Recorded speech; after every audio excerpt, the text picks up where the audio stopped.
There we go. BGM. Is this how every stream starts from now on? Yes, this is how every stream is gonna start from here on out. Hello, everybody! It is me, the most conniving weasel on the planet, the king of the craft, the smallest and most efficient predator, Fitty Ferntile. Hi. I'm sorry I'm a little bit late today. I was having some tummy troubles, aka I was on the toilet for about 20 minutes. Not great. My ass hurts. As do my knees and my legs from sitting for such a long time. But now I'm here. Hi. I didn't have time to fix my model, so it's still a little bit jankers. Still a little bit jankers. Jankers bojankers. But we'll figure it out. Motherfucker was taking a fat shit. Thank you. Thank you. Thank you for that. Hope you're feeling better. I'm feeling a lot better. Hello, everyone. Hi, hi. Hello, everyone. Hello, George. Hello, Lobo. Hello, Sloth. Hello, George again. Hello, Lyndon. Hello, BK9. Hello, Halu. Hello, KB. Hello, Sunrise. Hello, Drown. Hello, Exile. Hello, Kodamochi. Hello, Leo. Hello, BK9. Hello, Z. Hello, Merrick. Hello, Scrap. Hello, Slumunder. Hello, Ray. Hello, Aridin. Hello, Jesus. Hello, Offshore Hot Pants. Why do they call it the restroom when I'm fighting for my life in here? Exactly. Exactly. These are the questions that I ask myself every day. But yeah, this is my, my first real stream in my new form. I'm a little bit worried. Like, I feel like I can't look around too much, otherwise my model's gonna start janking out. I, like, keep my head tilted downwards a little bit. Is the toilet okay? Don't worry about the toilet. It's an inanimate object. Good warriors never fight alone. Exactly. That's what phones were invented for. I watched a video. I watched Eddie Burbank's I don't like my phone, so I got rid of it video, where he tries to live without his mobile phone for a month. I watched that video, and it was a very intriguing video. I don't think I could ever get rid of my phone, but I would love to try and download one of those apps that give you, like, a timer for your social media. Or, like, very specifically things like TikTok, Instagram Reels, YouTube Shorts, all that, like, kind of, like, mind slop. I'd like to try that, but then I do think, if I'm on the toilet for 30 minutes, because I got IBS, I be shitting. Why is Tachi yapping? Tachi shut. There we go. I'm still learning where all my new buttons are. I'm on the toilet like 30 minutes. What the hell am I gonna do? Right? I remember when I was younger, before I had a phone, I used to, like, read the back of shampoo bottles. But I don't have that in my bathroom now. There's nothing in my bathroom.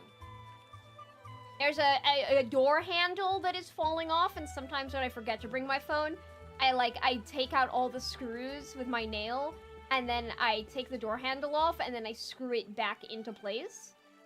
Would I just have to do that for 30 minutes? Bathroom Game Boy? Nintendo Wii plugged in exclusively to my bathroom. But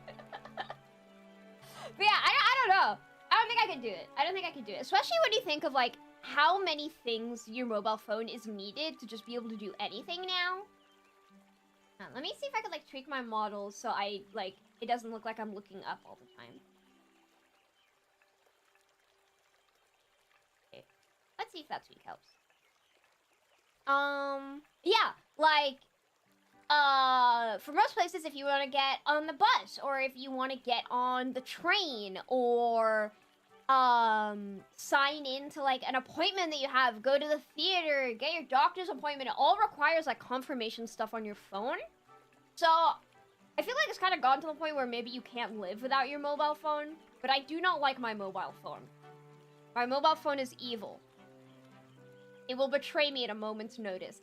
I actually logged into YouTube on my phone for the first time today. I've never been logged into YouTube on my phone, like, on my Foodie account. It's always just been on my old account that I've had since I was, like, 12. And I didn't want to change over because, like, it has all my good music on it, right? It's had all of my good music for the past 10 years. But I was like, damn, I really want to get YouTube Premium so I don't get ads when I'm out and about, and I want to use the YouTube Music app when I'm, like, going on a walk. So I guess if I'm gonna spend money on YouTube Premium on any account, it's gonna be the one that I actually use for stuff, right? It's gonna be the Footy account. So I finally logged in to my account on my phone, which is exciting because now when my friends are streaming and I'm watching on my phone, I don't have to be silent. I don't have to be anonymous. I can just talk to them. Which I'm actually weirdly excited about, because I do watch my friends' streams a lot when I'm in bed, like when I can't sleep at night, or like early in the morning, or when I'm out and about. So I am excited. I'm excited to, like, I don't know, be able to interact with people when I'm on my phone now. You can add another account when you switch between them. I don't think it works for premium, right? You have to get premium for each account, I think. I'm not quite sure how it works. I also saw that there's family plans, and me and my friends, even though, like, we're not, I mean, I guess family plans, like, you don't have to actually submit whether or not you're blood related or not. I know, I always felt kind of evil doing it. But me and my friends would get, like, Nintendo Switch Online family plans, because it'd be cheaper. So, I think a couple of my friends have YouTube Premium, so I might check to see who's using it, and then maybe we can get a family plan, and we can be the mom and the dad, and I want to be the dog. It's gonna be awesome. I heard YouTube Premium prices increased, did they? Oh, Jesus, really? By how much? Let me see. YouTube Premium cost increase. 60%? Oh my god! It's gonna go from 12... Oh wait, no. That's $12.99 to $20.99 for a family plan. What about an individual plan, though? What about an individual plan?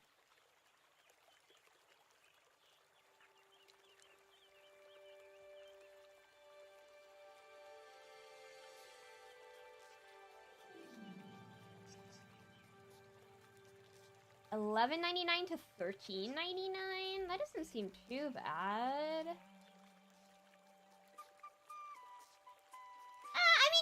A price increase is a price increase, but it doesn't seem too bad, I guess. Be careful with YouTube Premium. It automatically creates a shared space for calendar? And, like, family plan stuff? That is kind of weird. Family plan between friends is actually a great idea. It saves so much money. I stare off into the distance when I daydream about wrestling bears and aliens. I can live without my phone. How many coyotes? Merrick, this is a question exclusively for you. How many coyotes do you think you could take in a fight before you would lose? How many coyotes could you take in a fight? This is what I like to call the coyote metric. It's a good judge of character. Why is my model bobbing? Bobbing up and down. I don't know how to... Why is it doing that? I don't know how to fix that. I need to find someone who's good at Live 2D in VTube Studio. And be like, how do I fix this bobbing issue? Look, it's just going. Hey, Riri teach it. What Riri taught me is, like, if I move backwards and forwards and backwards and forwards, I don't, like, zoom out far. But this is just, like, if I stay perfectly still and I don't do anything, I just move up and down. Like that. I don't know why. It's like I got the hiccups constantly. I've got the hiccups constantly. What is this? I've noticed that my model is like... On my previous model, the movements back and forth were really smooth. But this is like very choppy.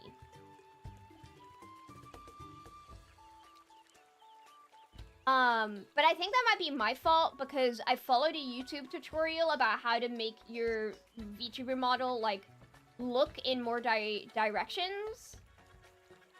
So, like... So the way you're supposed to do it, apparently, or at least according to this YouTube tutorial, is, you should look to the edge of your monitor, and that should be enough to turn your head. So I did that, but now if I turn my head away too much, it gets fucked up.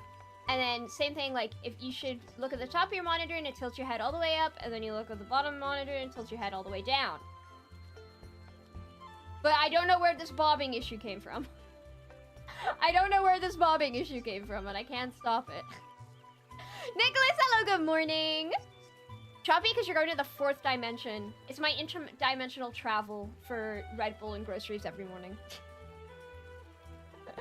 The breathing, auto-breathing? Because the auto-breathing is, like, the whole body. And it's very subtle.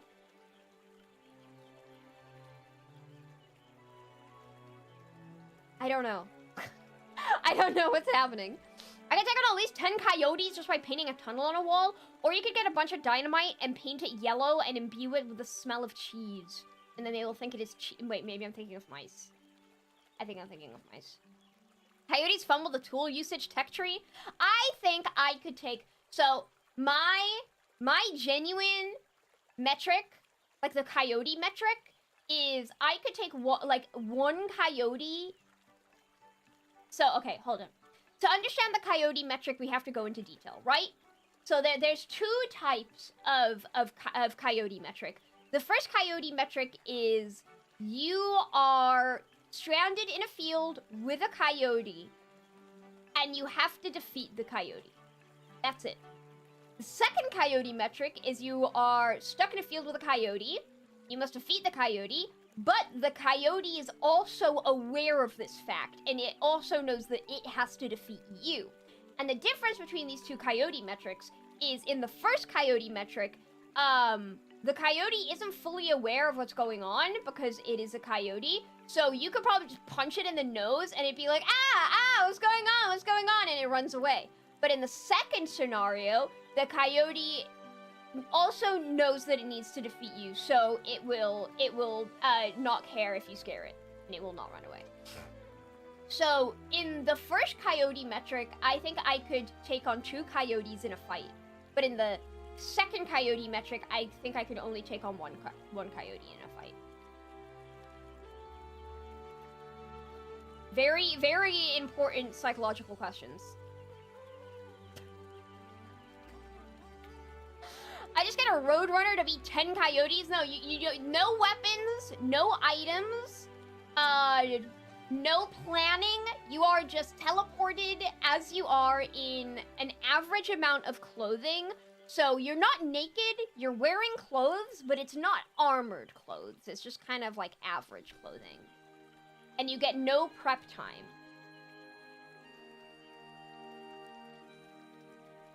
No prep time. Why am I bobbing? This is annoying the hell out of me. Why am I bobbing? I feel like a chicken.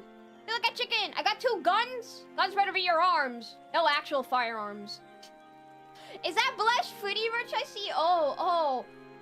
Could you possibly be talking about my merchandise? My merchant...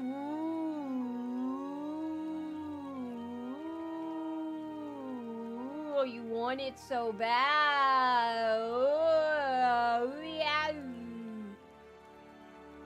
Link in the description. Whoa, yeah. Link in the description. Wow. Pre-order period from today until May 5th. Wow. Wow. Get yours now.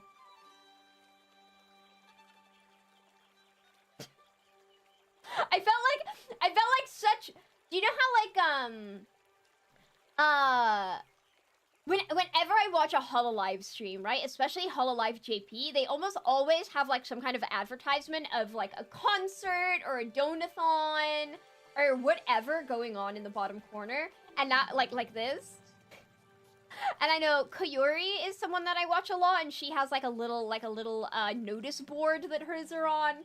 So it made me feel like a real VTuber. I'm a real VTuber now, ma. I need to know where it could be shipped to. So this merch ships worldwide. This merch ships anywhere and everywhere except from active conflict zones that are, like, directly, affected by ongoing conflicts. It ships everywhere, and I have taken a personal cut of my own earnings, so I will probably maybe get $5 from this whole merch drop, to make sure that the shipping is, as affordable as possible. So, ships everywhere. No shipping to Boston or Chicago. No shipping to no shipping to Wyoming, because it's not real. Mobile can't copy and paste? What does that mean? If you have genuine issues, genuine queries, like actual problems, in like the checking out, I know there was one person that was having a Google Pay issue with a checkout. Please direct your emails directly to me at my email, FURIFURIFURIFURI@gmail.com, and then I can pass that on to the person who owns the website, and we can see if we can get that fixed.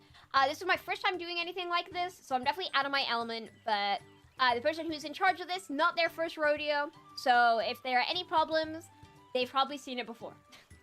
So if you have any email of any problems, you can email me, or you can let me know in the Discord directly. You can just like put it in the general channel, be like, @Footy, this is fucked up, help me. And I will do my best. I will do my best. But yeah, I got a message. I woke up. I woke up to a message from the merchandise manager saying, wait, what did she say? Saying, bro, why the fuck did one of your dudes just buy 10 standees? And then I had to explain the business shrine to my merchandise manager.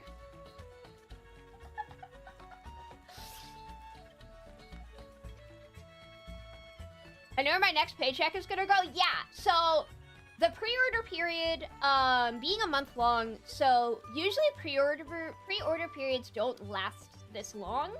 And the reason this is lasting long is for a couple of reasons.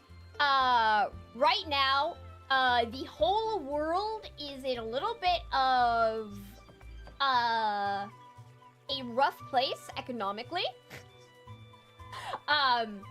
Recession, anyone? Recessions, anyone? Recessions? And because of that, there may be people who want to get the merch, but like genuinely cannot get it until a couple of weeks when the next paycheck comes in, or they need a little bit more time to save up. They may be only working part-time, maybe they'll take on some commissions or something to gain a little bit of money. There's so many different situations that so many different people can be in.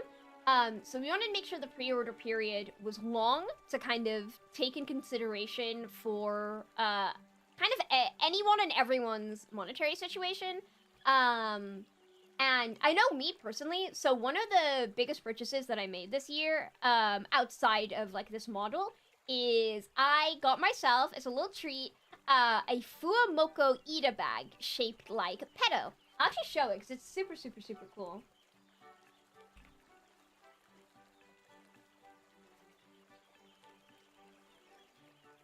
Let me see if there's like a direct image.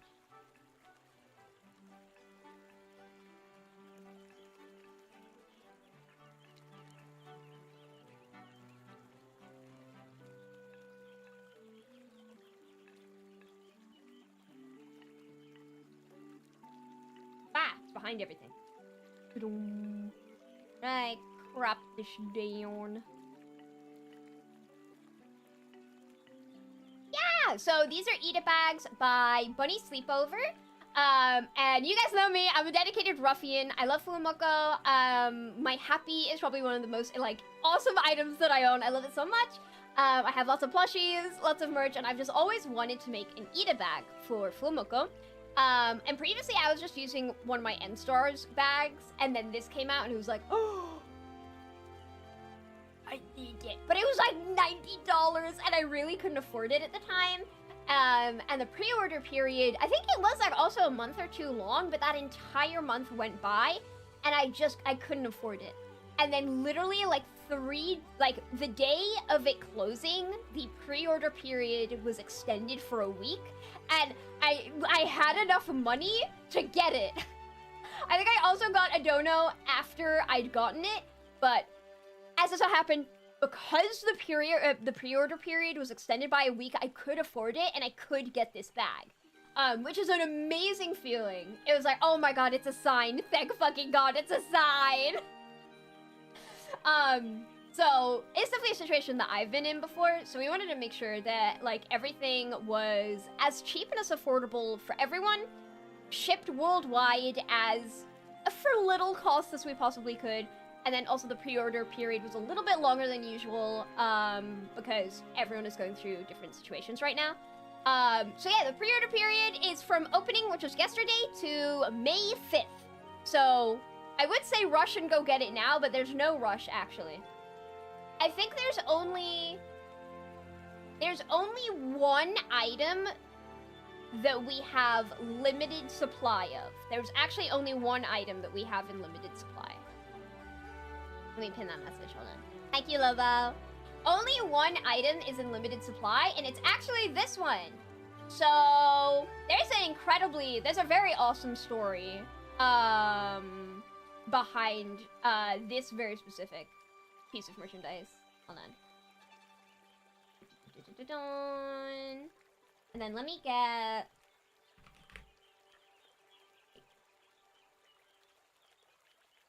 So, before I came back from streaming, no, I'm trying to think where to start. So, when I came back to streaming in January after my long forced hiatus, I was talking about how I want to do merchandise, and I was talking about how it'd be kind of tricky to do. I want to wait until I have my updated design, all that kind of stuff. And after we had that discussion on stream, probably like late mid-January, I think probably only a couple of days after I came back from streaming, I got an email from a viewer who's in chat right now. It is KB Kilbasa, thank you very much, who said, hey, by the way, I overheard you talking about merch. I hope this is okay to, like, kind of message you and ask you about this. But I ordered some keychains from an artist. And then, where is it? There we go. I ordered some keychains from this artist, Bybee. Let me make myself kind of more in the middle. There we go. Just as like a small personal gift between me and my friends, but because I overheard on stream that you're talking about doing some merchandise, I was wondering if you would like some, and if I should change the design for the 2.0, which was amazing. I always get like really kind of wigged out whenever people have gone on Skeb before, and they have, like, commissioned artwork of me on Skeb, which is mind-blowing. Because I barely commission stuff on Skeb myself. Let alone, someone was like, I'm gonna commission artwork of a VTuber. I'm gonna get artwork of Footy, and I'm gonna spend my own money on it. And I'm gonna go to Skeb, and I'm gonna go tell the Skeb artist about this VTuber, and that Skeb artist is gonna draw this VTuber as a surprise. That's always blown my mind, that people, like, go out of their way to do that. Let alone keychains? This absolutely blew my mind. So I was able to talk to KB a little bit more, and we worked together to actually order a bulk amount of these keychains. So originally KB was only gonna get, I think, 15 of these keychains for themselves and some friends. But I boosted this order to 100. I have 100 of these keychains. Technically not 100, because I let KB keep a couple of them.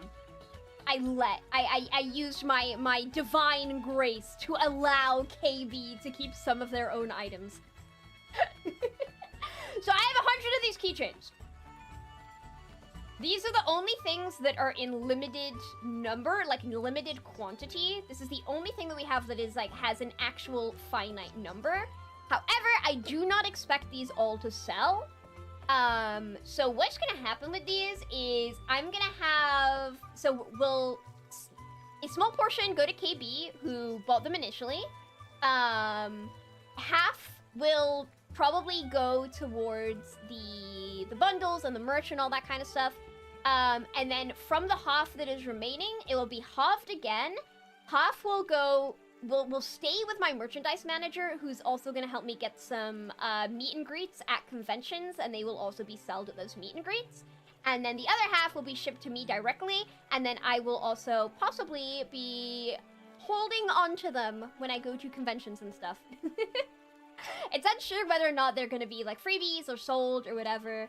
But yeah, we're going to have a lot left over, and we're going to try and find places for them to be and to go. But huge thanks to KB, who I also asked for permission, because I know some people do like to stay anonymous when they do things like this. But yeah, so, like, I'm on this listing now on Bybee's Twitter. You can see me, look, I'm there. Oh my god. Hold on. You see me down in the corner here, and you can see me up here as well. It's so cute! Look, I'm right next to Doobie and Sayu.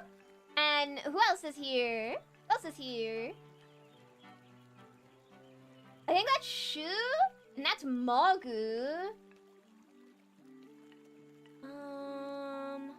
What else am I looking at? Is that Lime? No, I don't think that's Lime. But yeah, it's pretty awesome to like kind of see myself on this lineup. This is really awesome.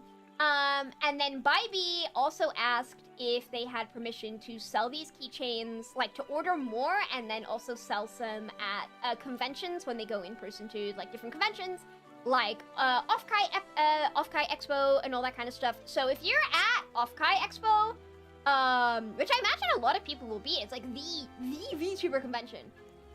If you're ever at Off-Kai Expo and you see Bybee's booth, you might actually see Furry Ferntile merch in the wild, which is mind-blowing. I can't wrap my head around this. So Bybee asked if it was okay, and I said my only restriction is if you sell merch of me at Off-Kai in real life, I need so many photos. You need to send me so many photos of your setup. But yeah, that's still mind-blowing. I don't know. There's definitely something about having things being put in like the physical world that, I don't know, just makes it so mind-blowing, right? But yeah, so that's really cool. Little fact about some of the merchandise here. But yeah, let me see. Like, I'm trying to think what kind of detail. Because I had to skim over everything quite a bit in the end of the stream to make it in time for the cover debut. But we have the standee. Oh, but wait, has anyone read the item descriptions on the website yet? Has anyone like read the item descriptions? Because I was giggling to myself when I wrote them at like 4 in the morning. I need someone to appreciate the descriptions that I wrote. Did you laugh? Did you laugh when I wrote 16 centimeters of Furi Ferntile erect is bigger than average? Did you laugh? Did you laugh when you read that? Because I was laughing.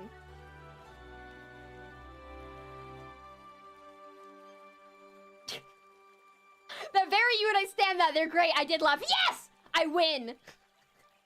I haven't yet. I have written custom descriptions for every single item on the website. So if you just want to have a laugh, you can go to every single listing, buy them all, and then also you can read the individual description. Or maybe, gosh, I feel like learning how to promote things is definitely like a learned skill. I don't know how to do like, hold on, should we read these together? Should we look at the website together? Look at the website together. So, oh my god, I got such a big face on my... I got such a big face? That's true, I do have such a big face. I'm cheesing right now. I'm cheesing. I got such a big smile on my face, dude. Let me get window capture on.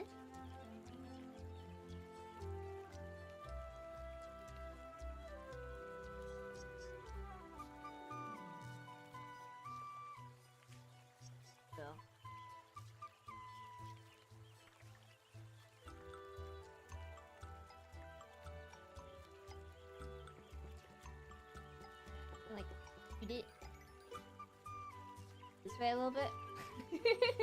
So, da-da-da-dan! This is the website! This is the website made by the amazing Ray Shit merch. So Ray... So when I was first talking to Ray about merchandise, right? She offered me a sample bundle. Like, she was gonna send me a couple of sample images, sample items.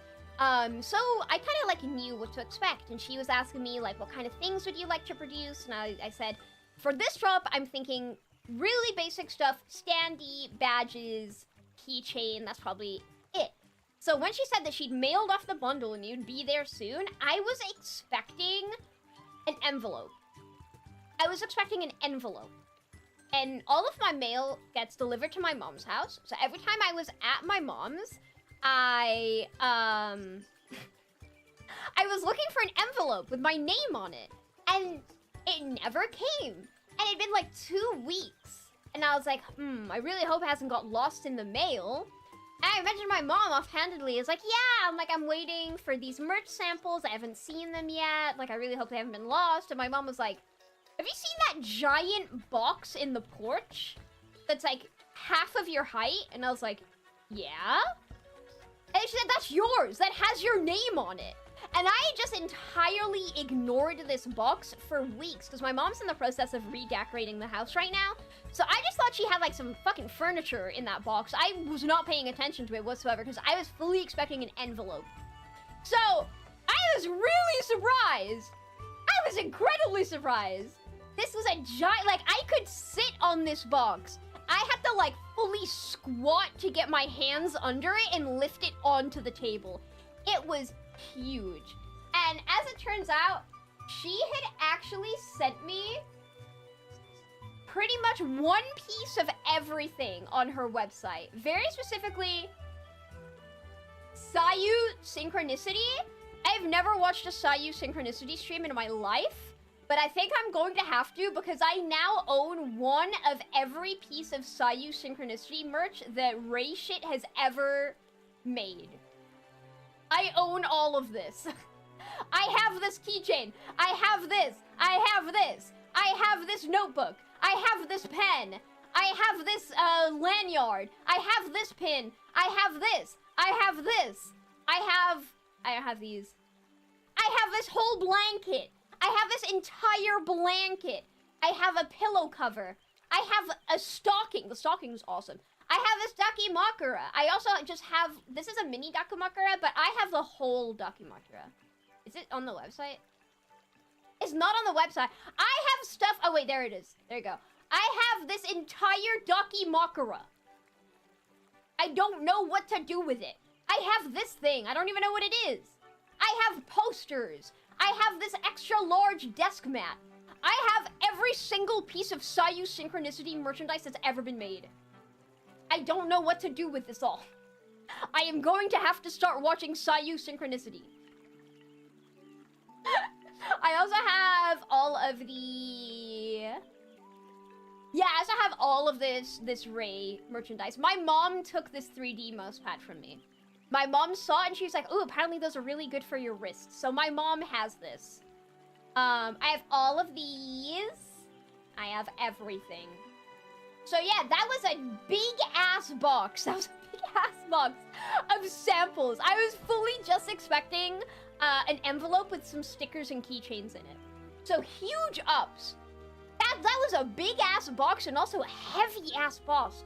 I cannot imagine how much it would have costed to ship that here. Holy shit.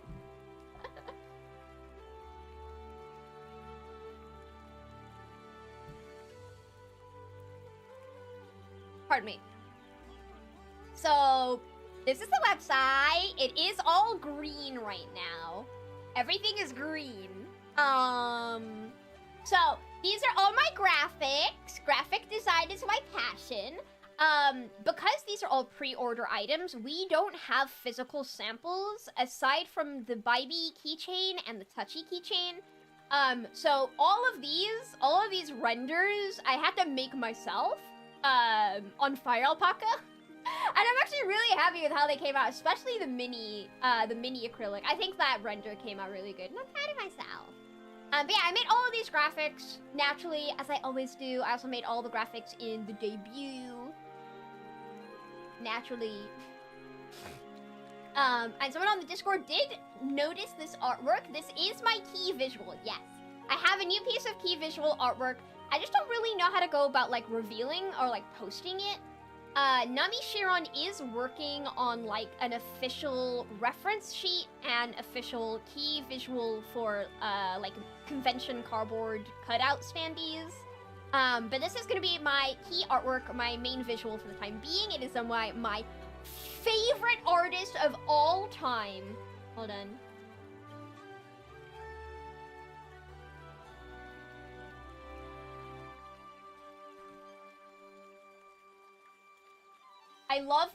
I love when artists have usernames that are just a lot of letters. And I can never remember the order of which the letters are typed in. Hold on. Liddy's house is an endless labyrinth. I need to show you guys a photo of what my bedroom looks like. I am living out of boxes and suitcases because I have so much fucking stuff. I have so much stuff. Can't wait to move out. Here we go! This is my favorite artist of all time, Les Chats à Lunettes.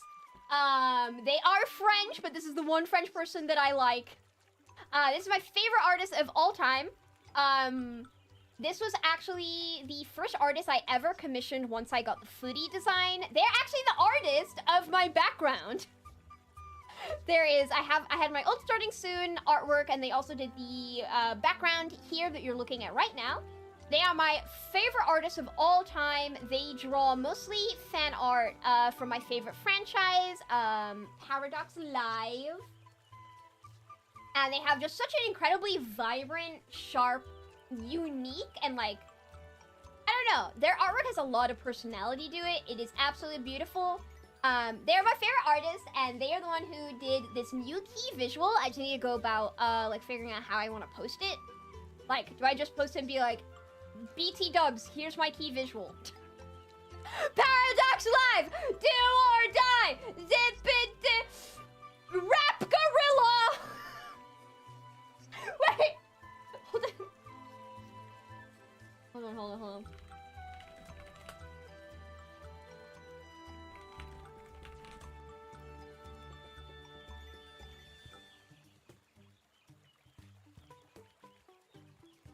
So Paradox Live is like probably one of my favorite franchises. And let me find the characters. Here we go. Does this art style look familiar to you? Does perhaps maybe this art style feel a little bit familiar to you? It's because it's the same artist that drew Tomoe Carmine! It's the same artist! Tomoe Carmine is Paradox Live Do or Die! Rap Gorilla! And the first time I ever met, like, I saw her model reveal when her generation got announced. I was like, there's no fucking way. There's no fucking way this is the same artist. And then I saw the art credits, and it was the same artist. And I think my first... Actually, let me open my Discord. I'm pretty sure my first ever message to Tomoe Carmine was Paradox Live Do or Die. And she was like, what? What the... What? What are you saying to me? What does that mean? And I'm like, you don't know Paradox Live? Oh, wait, goddammit, I forgot I nuked my entire Discord. I'm so mad.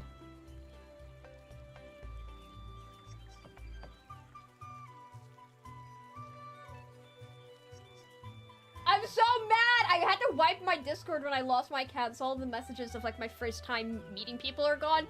I think my first ever message to Tomoe Carmine was Paradox Live Do or Die, and she had no idea what the fuck I was talking about. But yeah, same artist.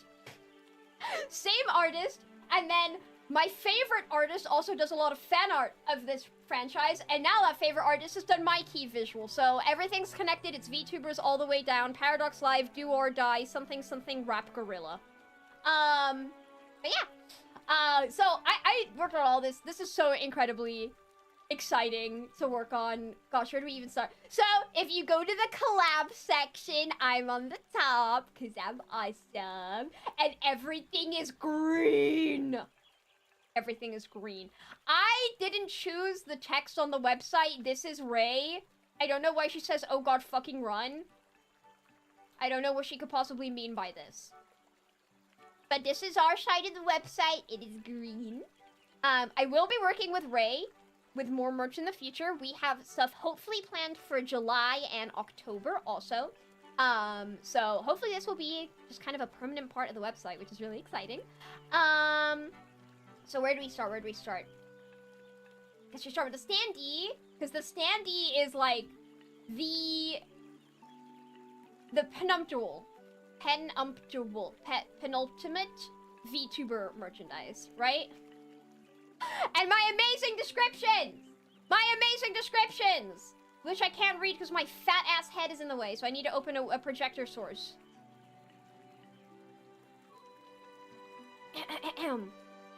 Ever wanted 6 inches of furry ferntail? Well, fully erect, she's bigger than average. This default acrylic standee features 2 unique poses by model artist Nami Shiron, giving you the choice of which kind of boss you want to display. Devious or cute, it's up to you. As long as she gets to sneak a kiss to your other standees, she'll be happy. Eyebrow bounce. I can't really eyebrow bounce. But, so, yeah. So this is unique artwork, designed by Nami Shiron. This isn't like on my model, the hand on hip pose, because this is a standee unique pose, slash my default pose. Mostly because, I don't know, it looked a little bit cooler than just standing there. And then it is double-sided. So I've got sunglasses on one side and kind of like a, yeah! Like a, you know, what's that music where it like, it's a guitar riff and then an eagle screech and it goes, yeah! And people usually use it for like clips of like Cars or America. I'm pulling like a that kind of face, and then on the other side it's a little bit cuter. I'm doing a little bit of a, like a blep. And then because it is double-sided, there are some unique changes about this artwork. On the double-sided artwork, Tachi is actually on my other shoulder, which is interesting and weird to look at. And my tail is flipped also. So yeah, this is really cool. And I designed the base for this acrylic standee, which is really, real fun. You would have heard me complaining about designing this base on many of my work streams that you guys couldn't actually see what I was working on. So it is a full bleed acrylic standee, meaning that there are no transparent edges. It is all one block color. However, it is transparent in the middle where the claw marks are, and the transparent claw marks extend out from the base. A, because it looks cool, and B, it just adds like a little bit of extra security to the standee. Which I think is really, really cool. I've never seen this on a standee before, so I'm really excited to see what it's going to look like in person. And it also combines a lot of stuff that I really like about standee bases that I already have. I've talked a lot about how it's been really exciting for me to design a lot of these pieces and kind of go about making my first merch collection, because I own a lot of merchandise. I collect a lot of merchandise of VTubers and franchises and Paradox Live, Do or Die, something something Rap Gorilla. So it was really awesome kind of looking at things in my hand and like really looking over like what do I really like. So I have so my main inspirations, actually I could probably like, do I hand cam for this? I could probably hand cam for this actually, hold on.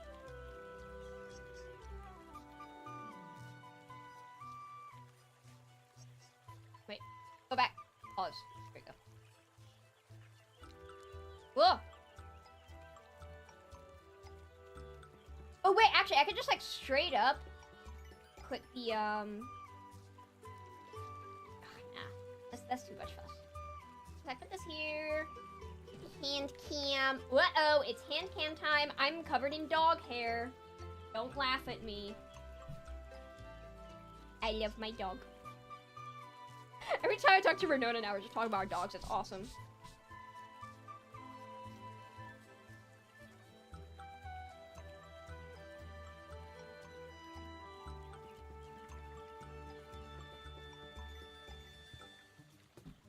there we go.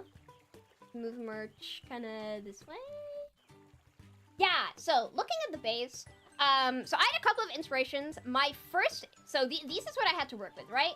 This is Fuwawa's base. This is Fuwawa Abyssguard.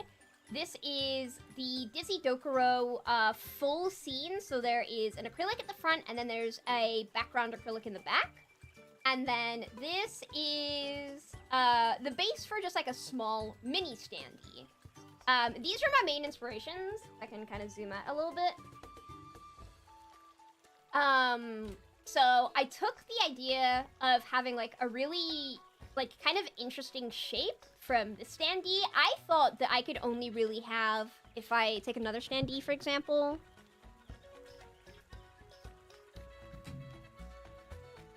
It's kind of jammed. So, ah, Jesus! Emission Virus Tandis Bless. Thank you for the 10! Why are you giving me Stream Elements money when you could be giving me merch money? What the hell is your problem, Lyndon? What the hell is your problem? Oh, also, I got donos on the debut stream, but I didn't get to read them, so I will go back and I'll read those later. So this is what an average acrylic standee base looks like. It's usually a square or a circle, and then it just has a plain slot in it and nothing else. But I didn't realize that it was an option to me to have like any shape I wanted, essentially. The base could be any shape I wanted, which I thought was pretty awesome. So this is definitely a big inspiration.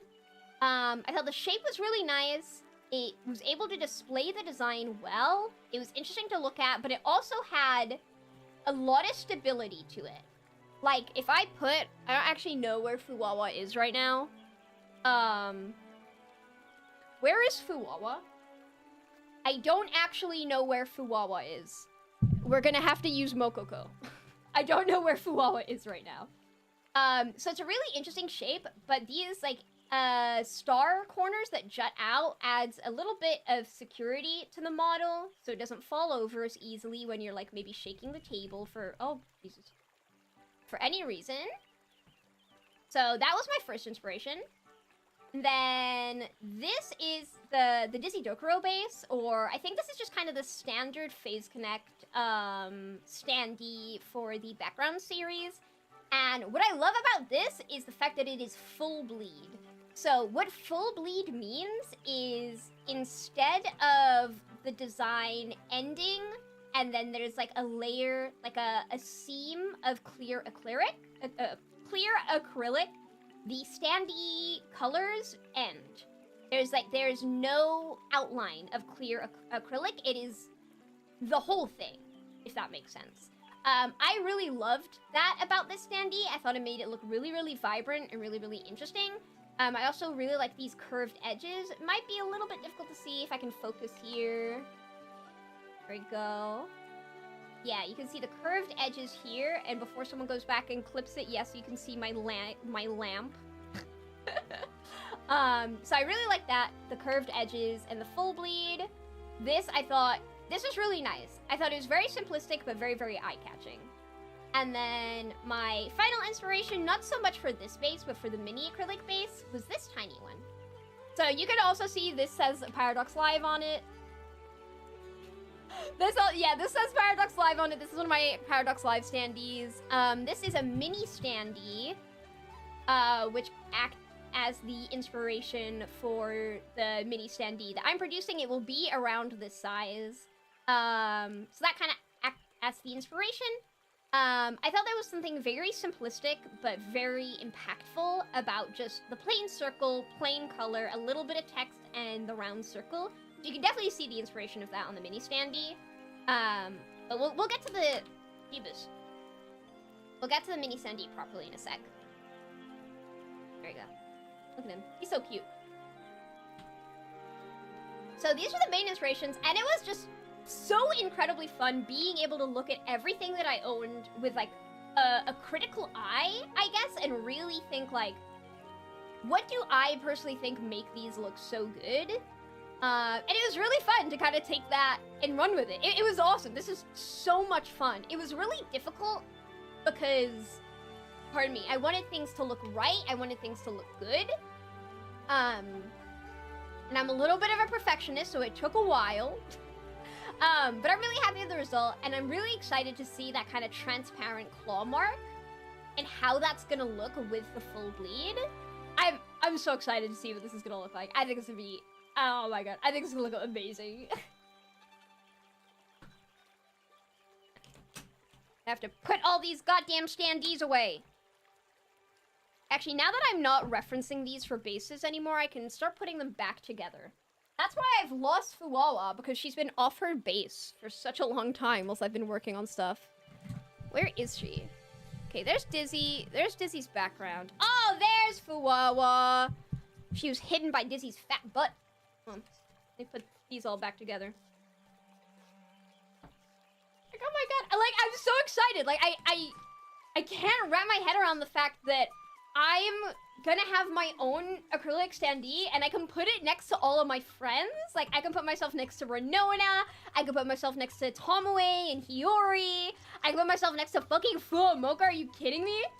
It's so exciting! Like, oh my god, I really wish I could express properly just how excited I am for all this stuff. I had to keep everything really short yesterday, but I'm straight cheesing. I'm so excited about this, dudes. Okay. There's my Lucozade. I'm allergic to Lucozade, guys. I'm like 90% sure that I'm allergic to Lucozade.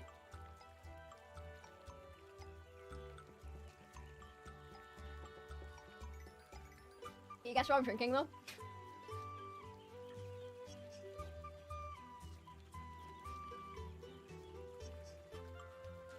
There we go. So this is a standee.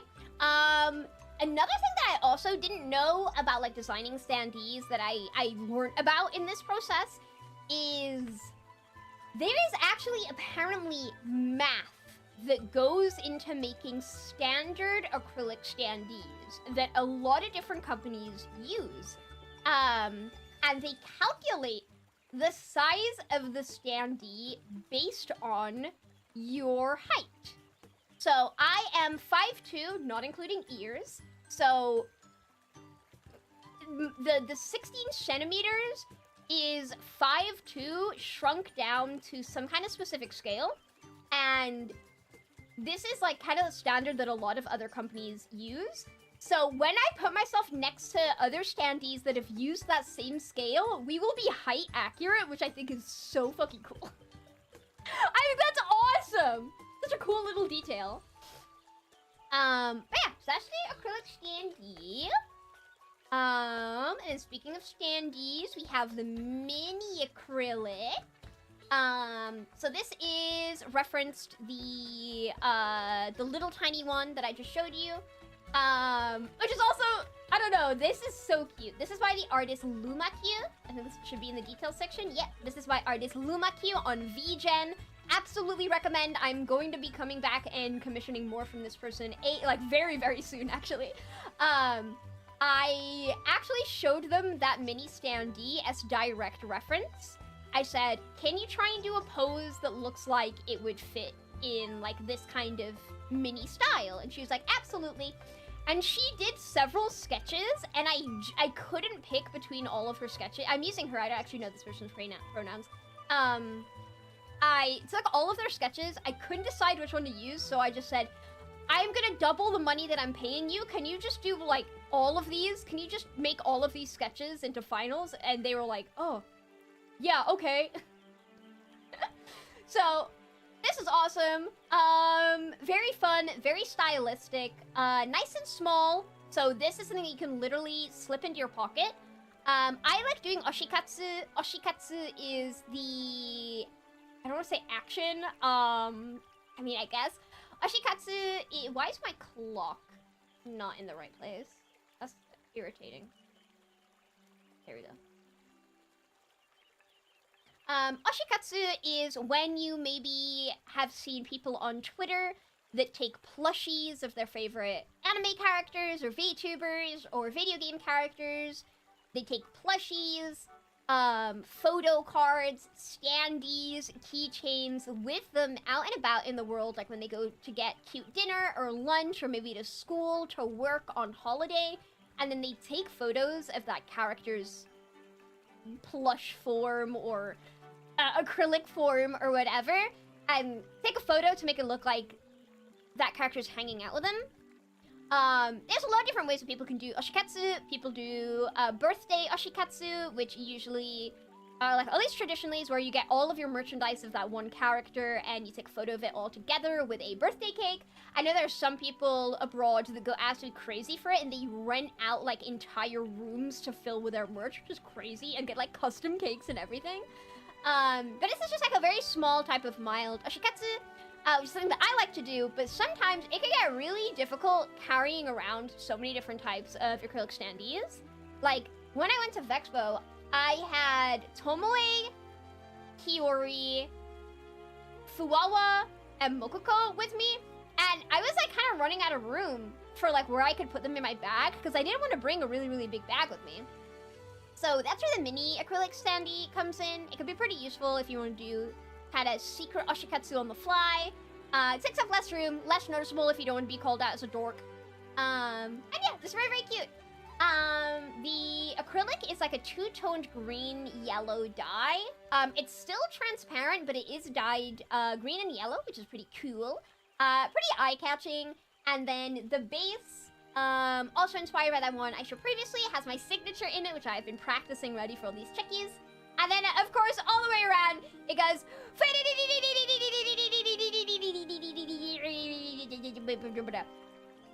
My art program doesn't let me do circular curved text, so I maybe had to go to Canva, and then Canva didn't let me download it without paying for premium. So I took a really high-resolution screenshot and made the background transparent. Weasel tactics. That's our mini standee. And I mentioned when I was commissioning this artist, I couldn't choose between which sketch to finalize, and I bought multiple pieces of artwork, which is how we also got the Peeker sticker. So I think this is probably gonna be the least popular item, IMO.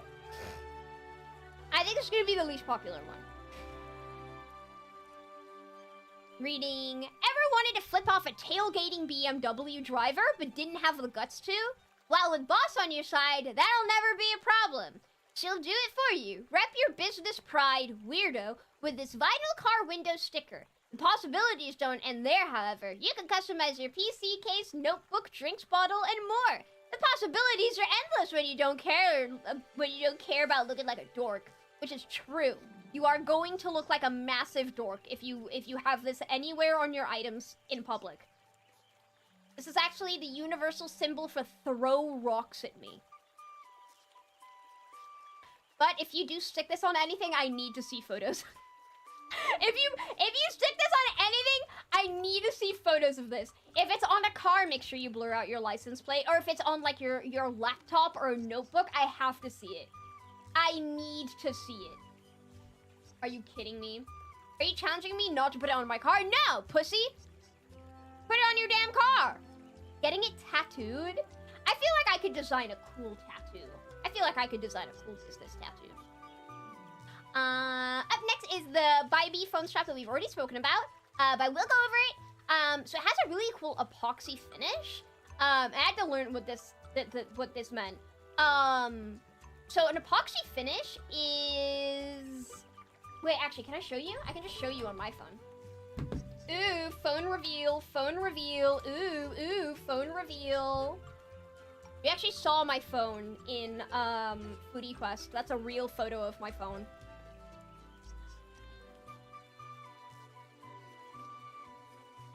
No doxing unless it's sufficiently funny. I love doxing. Yeah! So this is my Chikawa. On focus. There you go. This is my Chikawa phone strap that I have on my phone right now. And the epoxy finish is, if we compare it to another type of keychain, this is another type of keychain that I have also from Paradox Live Do or Die something something Rap Gorilla. And as you can see, when you turn it to the side, it's flat. This is a flat piece of acrylic that is just like, it's just sharp. Like it cuts off at the end. it's flat. But with epoxy finish, it is curved. I don't know if you can really see here. So instead of just being like a flat cut down the side, it is like, it's like raised and curved. I'm so glad I buy so much merch of fucking characters, because now I can show so much stuff and I can explain things. So it'll be flat on the back here. It'll be flat on the back, but it will be curved and raised on the top. Yes, the skin on my fingers are peeling. I don't know why. I don't know if it's because I grabbed my hot toast straight out of the toaster before waiting for it to cool down, or if it's because I've been on my computer too much. I don't know. Build edge, I don't know. With I went to a couple of different websites that sell acrylic keychains to see what they were calling it, and they were calling it, epoxy finish. So that's what I'm gonna call it, epoxy finish. So it has a really cool, like curve. It's got a cool curve to it. And then also the description for this is also based on my own experience with my Chikawa phone charm. Picture this. It's 3 a.m. Delicately, you reach for your phone to scroll the boredom away, only to be disturbed by the ear-splitting sound of plastic on plastic. There's my phone.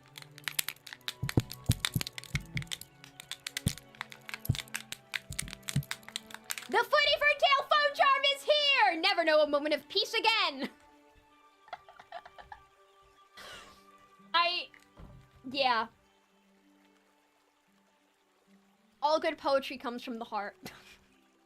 I felt so bad about it. I've been, like, staying at my mom's, sleeping on the couch, and all the dogs are with me, and then I reach over to grab my phone, and then you just hear the clack, clack, clack, clack, clack, clack, clack, clack, clack, clack of the phone charm, and all the dogs wake up, and I feel really bad about it. I've, like, learned how to hold my phone and, like, trap the phone charm in between my fingers so it doesn't wiggle around. I was worried it was gonna be Shia LaBeouf. Shia LaBeouf. I can't wait to be rich enough that I can commission my own Shia LaBeouf song. Orchestral song. I was having way too much peace in my life before this thing came wrong. Exactly. Disturb yourself with it. We have the Ida bag special. So, also, according to the merchandise manager, we have sold 1 copy of the Ida bag special, which is insane. I don't know who bought the Ida bag special. I just know that you're an insane person. What the hell, man? So, this is the first anniversary can badge. And I talked about this on the debut yesterday, but this was actually the hardest item to design out of the entire batch. It was the first item I started designing, and it was the last one I finished designing. That's how hard it was to design this. And I'm actually gonna get, I think, probably, I want to get like a higher quality image for you.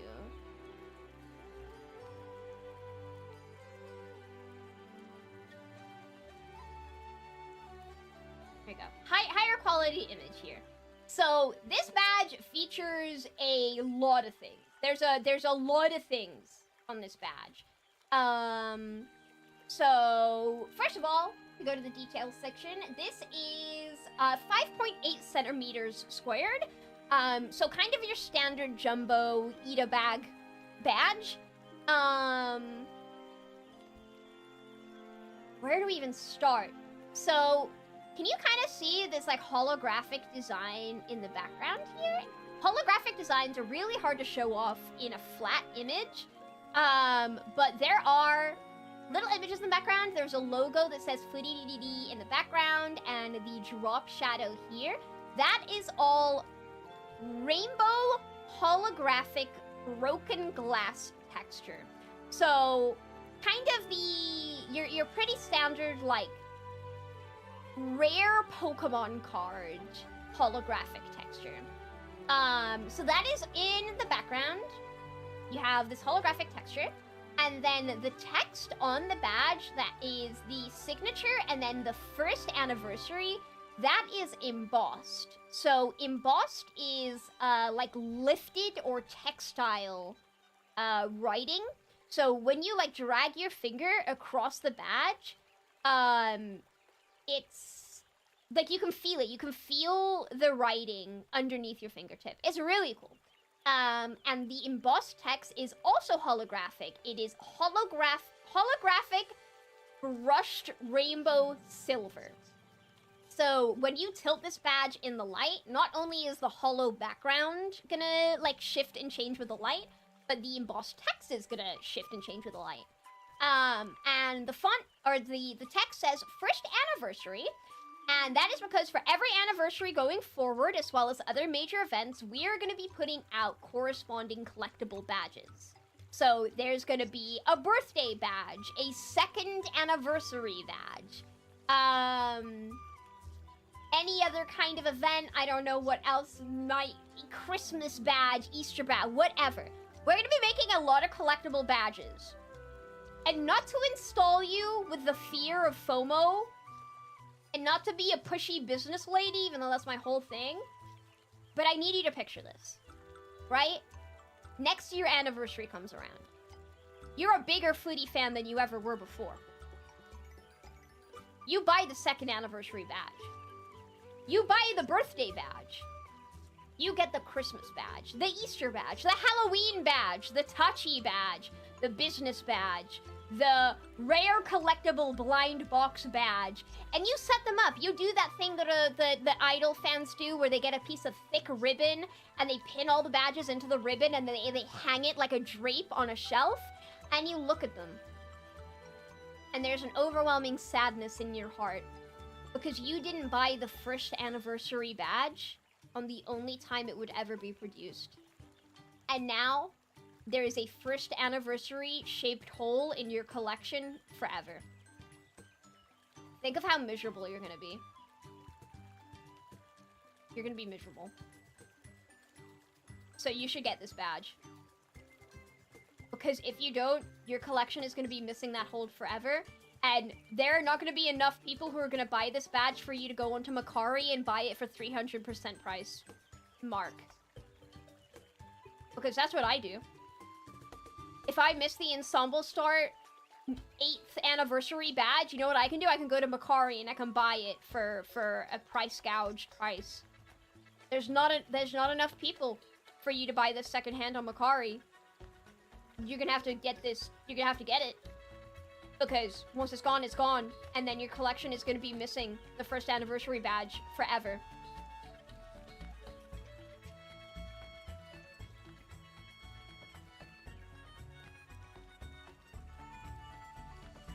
Are you buying it yet? Are you on the page yet? Are you on the checkout page? Because you're getting emotional and upset just thinking about how sad you're gonna be when your collection is missing this one exclusive badge. Are you there yet? Are you checking out? Are you checking out? You checked out? Okay, awesome.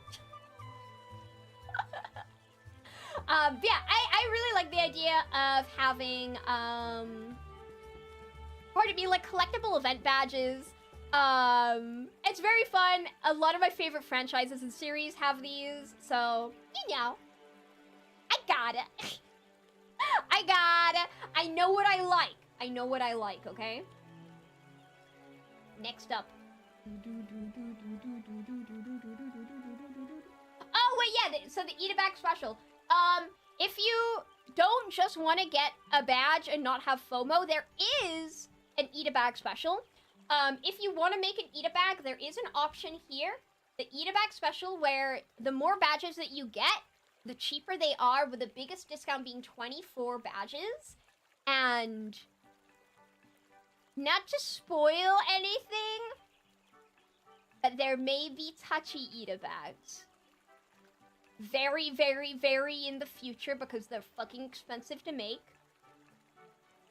But very, very in the future, we have a manufacturer. So if you want to have a touchy Eat It Bag and you're like, damn, what kind of badges can I put in there to prove to everyone how awesome I am? Imagine not only having the most exclusive and rare badge, but having 24 of them. And I can say this with my whole chest. I can say this with my whole chest, okay? You can quote this. I'm saying this my whole last chest, okay?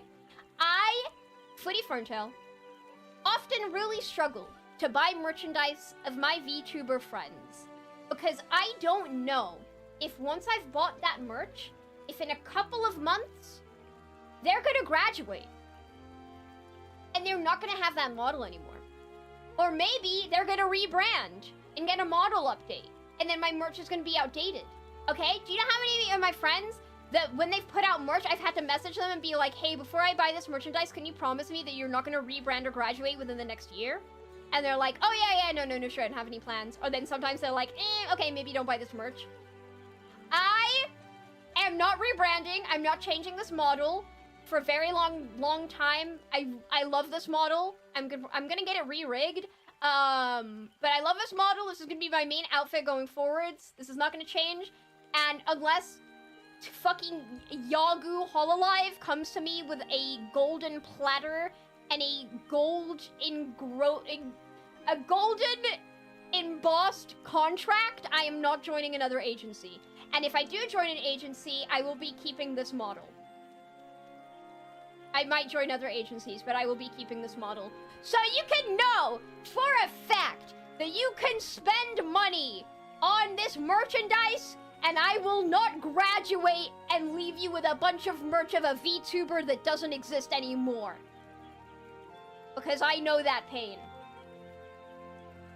I'm looking at you, Pippa Pebblesworth. What the fuck am I supposed to do with this badge now?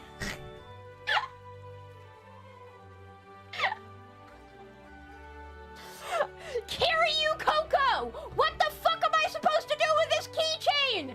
You're dead! Pippa Pebblesworth! What do I put this badge on? You're dead! That won't happen here.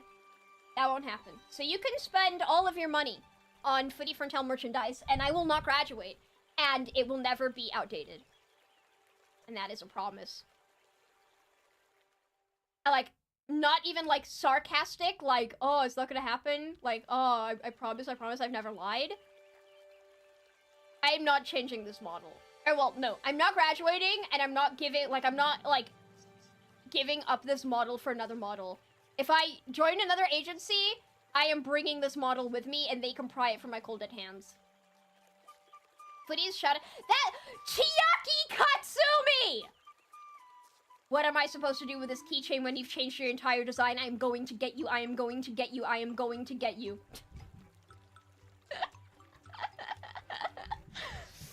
I scoop my chair back in. So last but not least. Oh, well, I mean, I guess second to last, because we haven't done that one. But, the Tachi keychain! So, I mentioned this a little bit in the debut stream, and I want to go into more detail, because this is, insane. The Tachi keychain is the piece of merchandise that I have wanted to do since day one. Since I got this model, since Tachi was designed, I knew I wanted to do this design. I think the design of like a dangly ferret being held by the scruff of the neck is a pretty overdone one, but it's so cute. I knew I had to. I didn't care if it was gonna be in plush form, acrylic form, enamel form, wood form. I didn't care. I just knew I wanted to do this piece of merchandise. I actually commissioned art of Tachi being hung by the neck, being held by the scruff. Before I debuted. This isn't it. I decided to redraw it. I drew this myself, by the way, because I'm amazing. I ended up not using it, but this is what I wanted to do since the start. And I am just so absolutely cheesed that this exists and this is real. So this is the hardest item to produce. I've joked a couple of times that I will probably not make a single piece of profit from this merch drop. And a big part of that is, this keychain alone took about $300 worth of testing, sampling, and fixes to produce.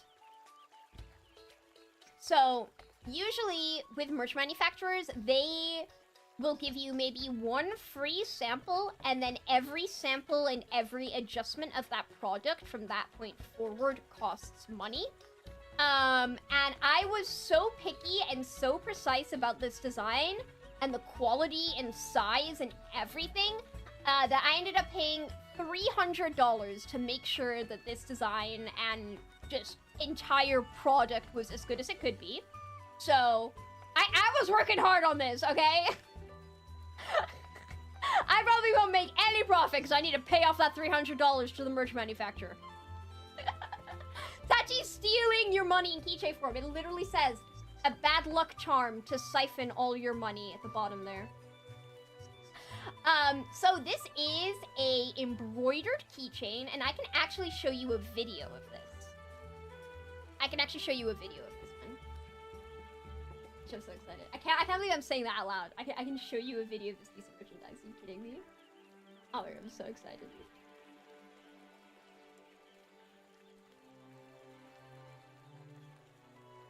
Scrolling, what? Scrolling, what? Scrolling through my DMs, what? Scrolling, what? This fucking video!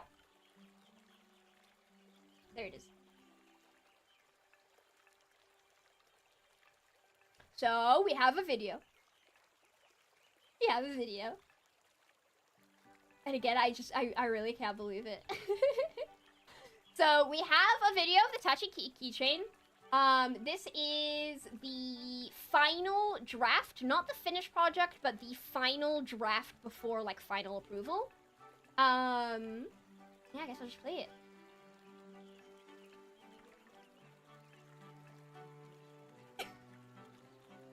So he is double-sided. There's a design on one side and then a design on the other. It is full fabric embroidery, 6 colors. The embroidery on the tie is, what's it called? Shiny. So it glints in the light. I don't think it gets really shown in this video very well, unfortunately. And then the embroidery on the leaves, so there's a leaf down here and a leaf up here, is kind of like 3-dimensional. So that's also very, very cool. But yeah, super high quality. The clasp, of course, I had to customize the clasp to be a green clip. I have bought a lot of merchandise in my days. I have tried a lot of different clasps. Oh my god, sorry. My mouth. I've had a lot of different clasps. Some clasps get stuck on everything. I'm looking at you, Chiaki Katsumi. The clasp on Chiaki's keychain is very beautiful, but because of the unique design, it is stuck. Actually, hold on, I can just... Hold on, you. Hold on.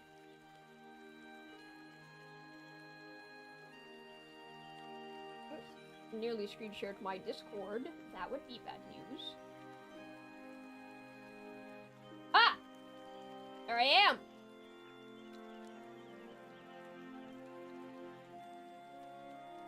The shade this woman is Chiaki Katsumi! I cannot wait for more merchandise. I love her new design. Oh my god, it's so cute.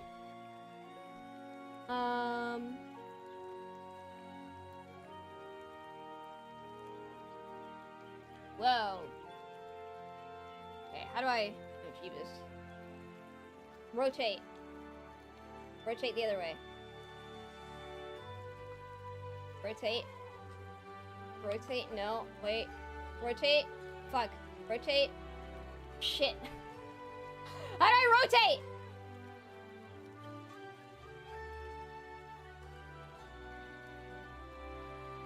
There we go. This way. Okay. So, couple of examples of what I'm talking about is we have these HoloLive keychains up here, right? These HoloLive keychains, really, really cute. They are color-coded in the clasps. And I'm not, like, looking at what I'm doing. But look at how easy it was to take that on and off, right? It's really cute. It's really fashionable. I haven't taken I haven't taken the film off. Don't bully me. I want them to be protected because I live in countries. But yeah, really cute. Very fashionable, color-coded. But then you have some kind of like plainish ones. These are the Hololive Round 1 keychains. Pretty like, fuck, why? It's flipped. Why is the image flipped? I'm scared. Ah, wrong button. There we go. Ah, that's right. Yeah, so this keychain, it's a lot harder to get on and off. Not all that much secure. And also just kind of boring to look at. But then you have some that are really nice to look at, but very difficult to put on and off. Like this Tori Taiga keychain, which is gonna be really difficult for me to remove without getting my face in frame. There we go. Oh wait, yeah, I forgot it's connected to my checky. Hold on. I can't show you my checky, because it's private. Ta-da! But then you have some keychains that have like really pretty clasps. So for the Moe Live keychains, they're like little ribbons, which is very pretty, but also just really difficult to take on and off. And then there's this Chiaki Katsumi keychain. I don't know what is wrong with this Chiaki Katsumi keychain, but you see the awkward position it's in? It used to be up here, but I couldn't take it off. I took this entire pinboard off my wall, and I still couldn't get it off. I asked my granddad, he couldn't get her off. She's stuck. She is stuck on my wall because of the shape of this clasp, and I cannot get her off. She will not come off. There's also Renona behind her. I don't know what to do about it. It's just stuck. I'm a little bit scared. I also have, check this out. Oh, wait, that's Salsa's paw print. Look, it's Salsa's paw print. She's not dead. I just love her. So, this is an example of checkies. Some homemade checkies that I made for the Donathon. And look at the little heart thingy on there. It's so cute. But look at this top loader that my friends made for me. Look at this top loader my friends made. It's got Fuamoko on it. Oh, my hands are shaking. Look! My friends made me a Fuamoko top loader. It's so cute! When I get the professional checkies, I'm gonna put it in here. That's where I've been putting it. But when I get my real actual checky, I'm gonna put it in here. That's where it lives. And then Shinobu on top. Good night, my boy.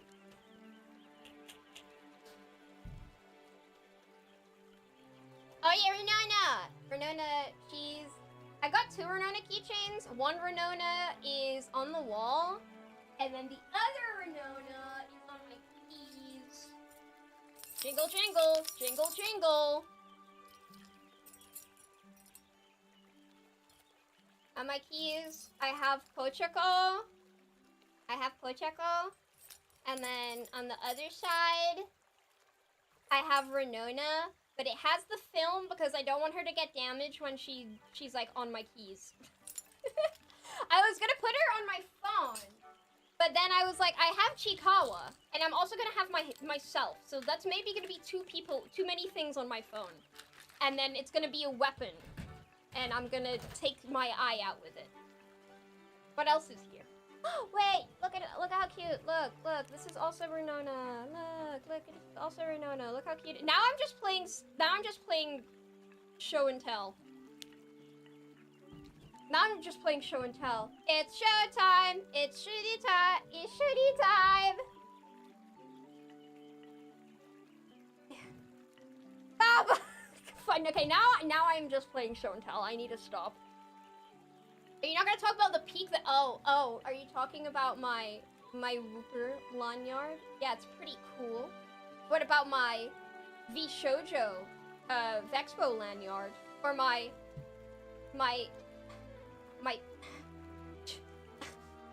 Phase Connect lanyard, or my awesome Vexpo badge with the stickers that got me suspended on it, memorialized forever. As I have badges. I have a Tori Taiga badge, Bonnie Barkswell, and a Pippa Pebblesworth badge. Yes. I also have, I don't think I've ever shown. No, I can't show this because I'm not allowed to say that that person was there. Do I have anything else I can show? I have, hold on. I have a fan that has the signatures of all the Vexpo staff on it. That's also pretty cool. Okay. Too much show and tell. I've become distracted. Too much show and tell. I love show and tell! It's so much fun! I love talking about the things that I own. I'm thinking of switching the chain on the Riri keychain to make it a phone shop. That's what I was thinking of doing.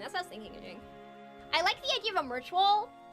Yeah, like a grid wall like this, I think is a really good idea for merch walls. Because you can hang little baskets and stuff on there to fill with stuff. You can hang on it. That's really cool. Is that a Mokoko plushie? Yeah, I got Fumoko. I got both of them. Okay, let me get rid of my Fugi. That isn't a spoiler anymore. Oh yeah, my Fuji this whole time was in fact a model spoiler. As well as the donation alert was also just a full spoiler. I don't care. I'm back. Let me re-rig my face. I'm also using Spout again. So I can recalibrate my model without you being jump scared by my face. But yeah, the media alert was also a model spoiler, but I can show it to you in full because it is so cute! Look at how cute this is! Look! Oh my god, is this not the cutest little thing ever? Look at her go! She's so cute! Look at her go! That's so cute! I have this, and then I have the exact same GIF, but sped up really fast. Now she's really grooving! Now she's really going for it. It's also very cute. You do hiccup a lot. Yeah, I don't know why. I'm gonna have to ask someone who knows Live 2D a little bit better, or like VTube Studio, to help me out with it, because I have no idea what the issue is, unfortunately. Oh, what is your adorableness? Bro's fucking dead. Bro is dead. Schmoovin' and groovin'. That's what I was doing listening to Party Time. Oh my god, I have so much to tell you about the Party Time video as well. Let's get through merch. Let's get through merch.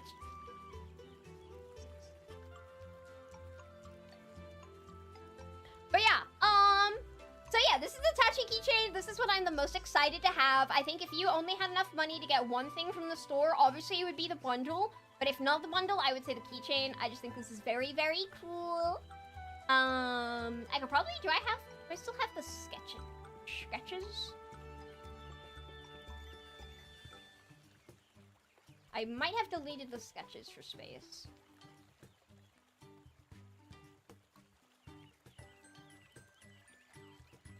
Aha, there we go. So I had some sketch ideas of like how I wanted the whole thing to look. I mentioned that I had commissioned art of like a dangling Tachi a long time ago, a year ago. That is this artwork in the background here, but I wanted to redraw it to make it a little bit more embroidery accessible, because to make embroidery look really good, you have to kind of simplify what you're doing to make sure that it translates well over to embroidery. And I also got to pick all of the colors from this embroidery sheet, which was also amazing. Like, oh my, I felt so professional. Oh, Mokoko just fell off the shelf. Mokoko, go back. There you go. So yeah, I got to pick all these different embroidery colors, and there was like holographic ones and ones that shined in different lights. I could go through the whole set and decide what I wanted. It was awesome.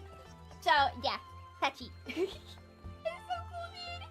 And then last but not least, the a business associate bundle, the penultimate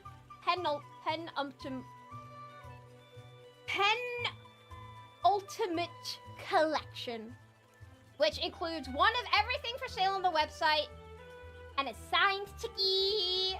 So the way that the signed checkies are gonna work is there will be a fully professional Polaroid printed checkie with a base design on it, and then I will be writing my signature on each and every single one of them in a mix of color, mostly green and orange. I'll probably interchange when I'm signing them between green and orange, and that will be on the base card. And then all of the checkies will come in top loaders, and then I will be writing personalized messages, I'll be doodling, I'll be drawing, I'll be putting stickers, and just fully customizing each and every top loader. The reason I've decided to write the personalized messages on the top loader instead of the checkie itself is I understand that some people like the idea of having the personalized notes and drawings, but also may want to keep the checkie as, like, pristine and, like, visible as possible. Because as you can see in this example image, a lot of the card is, like, covered up.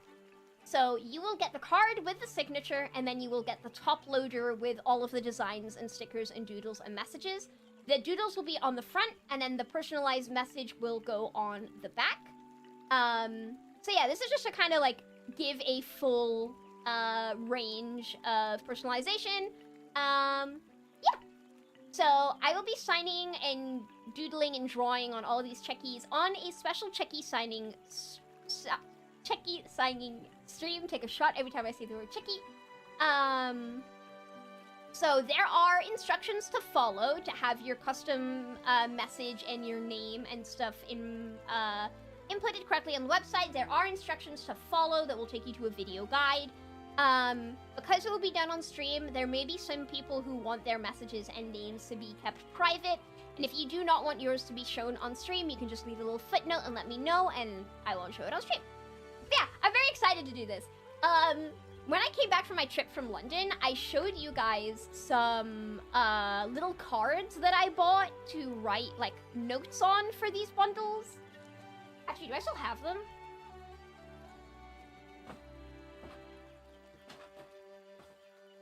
Oh my god, I have them right here.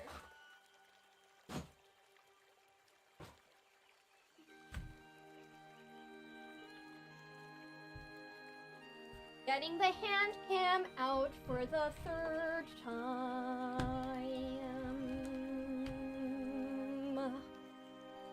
Guess I'll just take a checky example.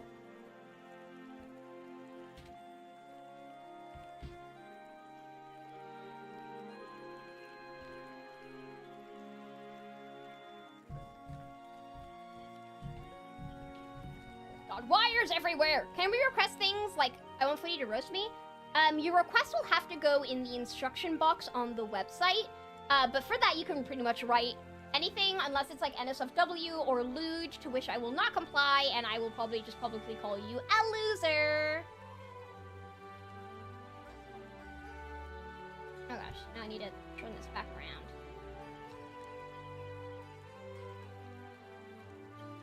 Here we go. First of all, ooh, ooh, wah, wah, ooh, wah, ooh, wah, wah, chaco, chaco, ciao. Look at him. Stress ball. Kill him.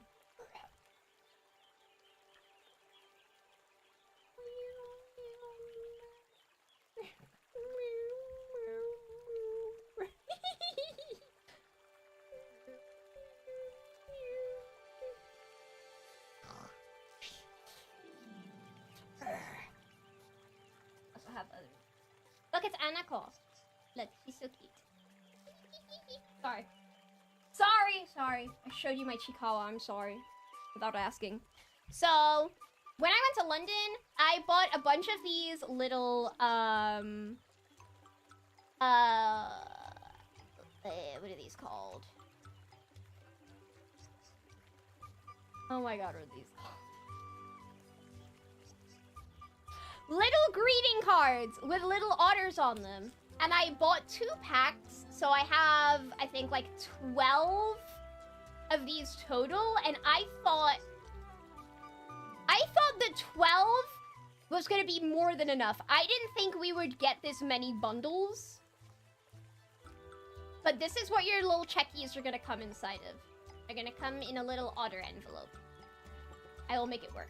And then just to kind of like fully... So I'm gonna need to find more of these. I'm gonna have to go online and try and find the obscure store that I walked into in London and see if I can get more of these. Fuck you guys. So as an example of the checkie... So... You will get a checkie like this. And it will have a signature in the corner. And then your message on the back.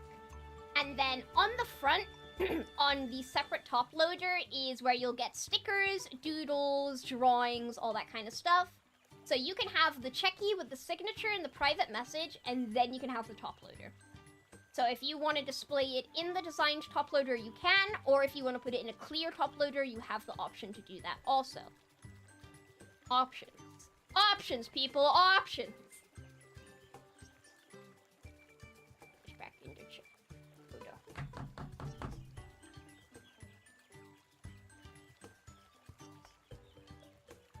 Why is Footy in a bunny suit? It's Easter drawings. Dude, it's my Easter art. It was my Easter art.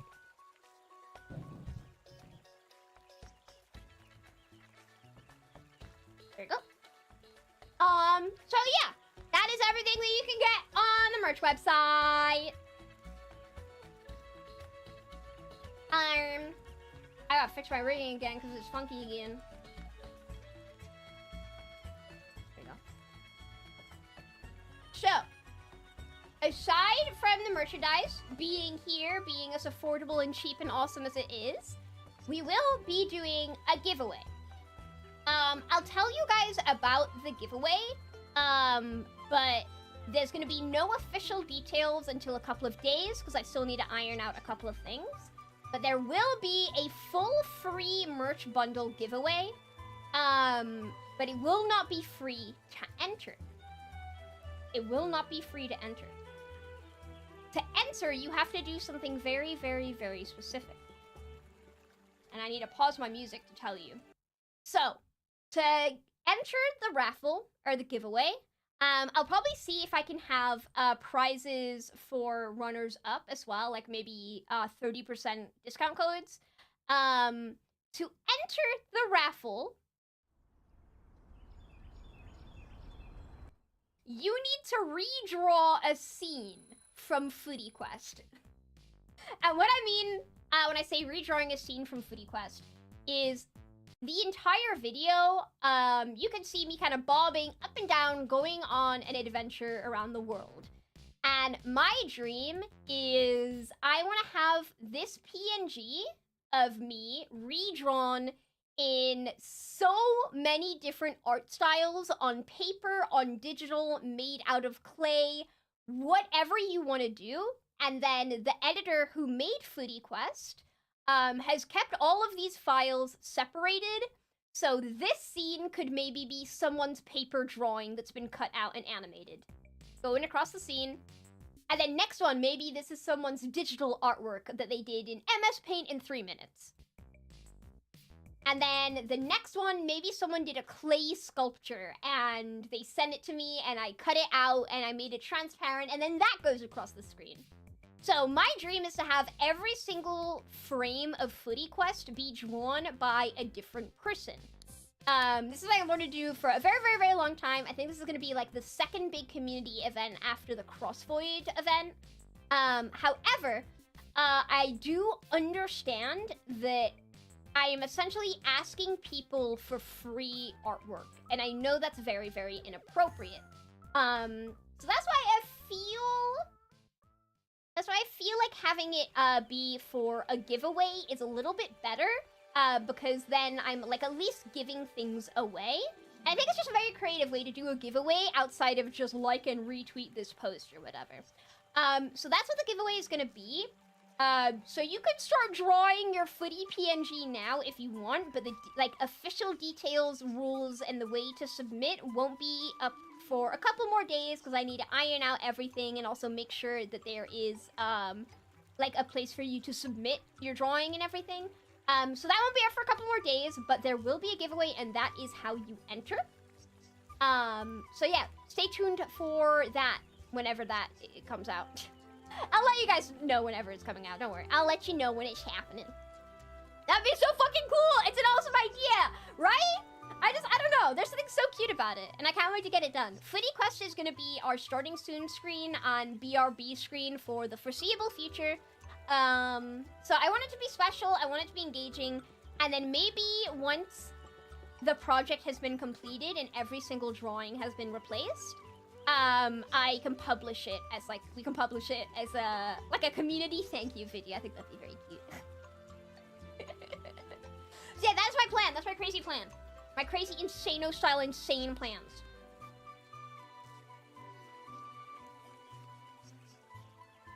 There goes my Lucasade. I'm gonna shit myself in an hour. Can I submit a Minecraft Footy statue? You absolutely can. You can submit literally whatever type of artwork you want.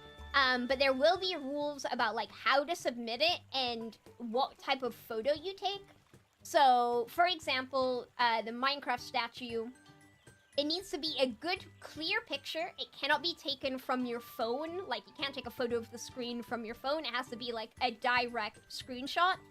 So there'll be like rules to make sure that it's highest quality as possible. Kronos! Hi, Kronos! And Kronos is the poor soul who's gonna be editing all of this.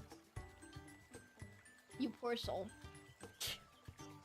But yeah, more information regarding this will be coming out next couple of days or so. So you can start preparing now, but more details are still yet to come. So you can be like fully informed and make the best decision. Editing what? Wouldn't you like to know? Wouldn't you like to know, weather boy? That's it for merch. That's it for merch. Yeah. I guess. Hold on. I can turn this back on now. Back in the corner. Thanks for the hard work. Thank you. Assigning work without letting him know. Kronos got a hint. Kronos got a hint, but I haven't actually told him directly just yet. That'll be. I need to like. I literally haven't written anything up about this. I have so much to do with writing up. But next up on the list is. Hold on.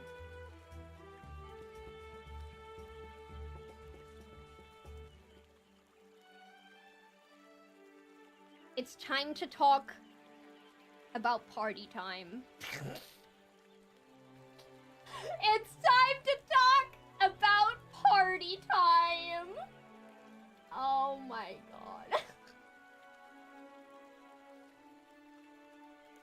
Oh Lord, have mercy on me.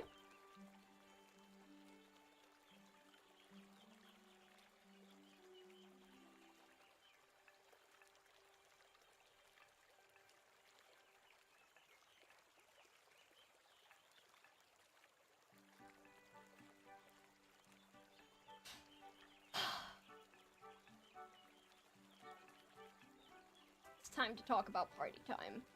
I don't know where to put the merch ad. Up here? Kind of like behind my head, maybe? Oh. Party time! So, I was so nervous for this video. I was really nervous. So, have you guys ever had the experience of working on a joke, but you worked on the joke for so long that you don't actually know if it's funny anymore? That's the torture that I went through this past week. Because I paid an editor, I paid a mixer, I got my mom to take me out to these places, I recorded everything, I recorded vocals, and I was like, fuck. I can't back out now. I can't stop now! And I was so worried, and I was messaging the only couple of friends that knew about this, and I was like, is this even gonna be funny to people who don't get it. Because a lot of people have seen the original video, but not everyone has seen the original video. And I was like, oh god, no one's gonna know what the fuck it's about. It's gonna be so... no one's gonna get the joke. So when we did the premiere, I was so nervous, but seeing like the premiere chat just light up with people being so confused but so delighted was amazing. I was really nervous. But I'm really glad that people found it as funny as I did.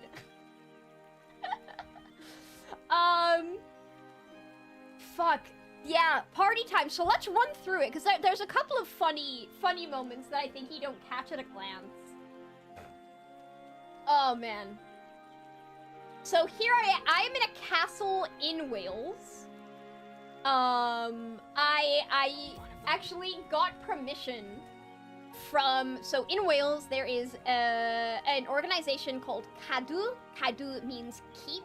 And they are basically the caretakers of all of the castles in the country to make sure that the castles are well looked after, they're safe, they're clean, and reserved in their original state.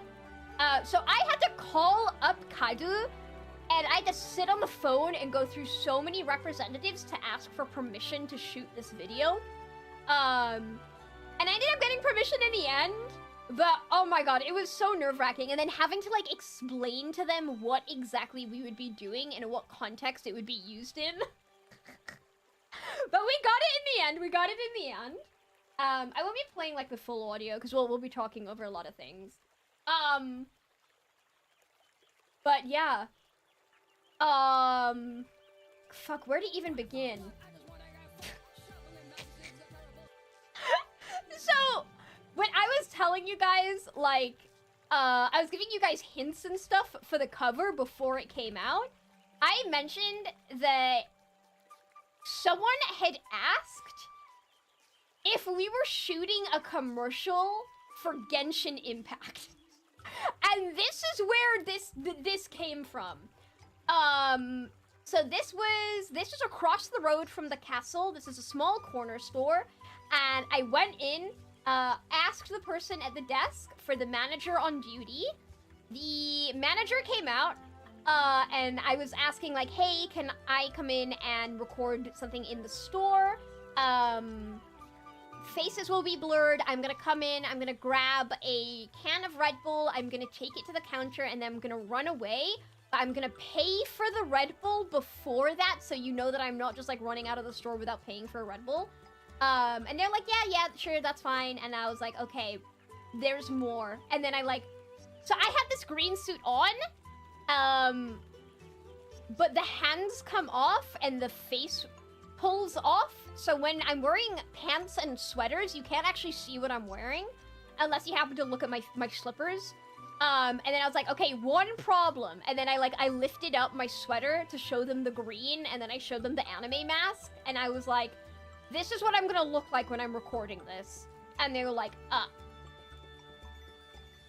I looked to each other. I mean, I think that's okay. That should be okay. So, we did the recording. We had to do it a couple of times because we didn't want to get in the way of anyone. So we had to do it a couple of times. And then once we were done recording, I was like, putting my clothes back on. I wasn't naked in the store. I still had the suit. I was just like putting my pants, my sweater back on top of everything and packing the tripod back into the bag. And the manager comes out, and the manager, she's like a younger girl about my age, and she's like, I'm so curious, like, what is this for? What are you recording for? And she like gestured at the mask, and she was like, is this for like a new Genshin Impact character? I was like, no, it's not. But I can kind of maybe see where you would get that from. So yeah. I could only wish that Genshin would reveal their characters like this. That would be insane. That would be absolutely insane. But yeah, that's why she thought, that's why I got asked if I was Genshin Impact. Unfortunately, I'm not Genshin Impact. I can only dream. Okay, there we go. There's one clip of many here. that I didn't know were recorded until like the video was in the middle of editing and Slew was like screen sharing. So you guys know how I complain about my hip, right? Very specifically, my right hip is in a lot of pain a lot of the time. And I've struggled with hip pain my whole life. It runs in the family, and I did not realize until this video was being edited that you can actually see me clutch my hip in pain like at least 2 times in this video. Where is it? There it is! You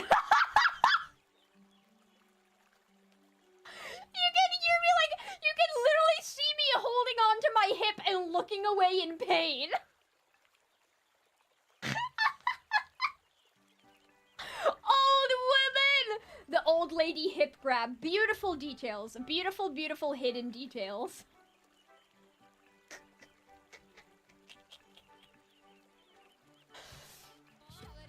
Oh, and this clip, you see the guy in the background?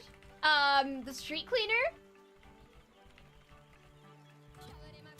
So there's I think he appears in a couple of other clips, but this was the very end of this clip. This clip was about 30 seconds, 30, 40 seconds long.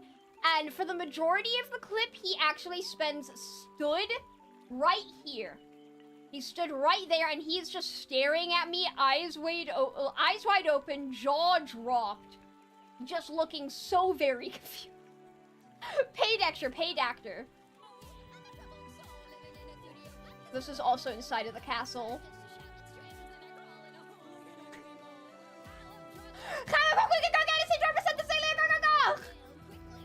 He didn't appear in any of the clips you sent. Damn it, I edited him out.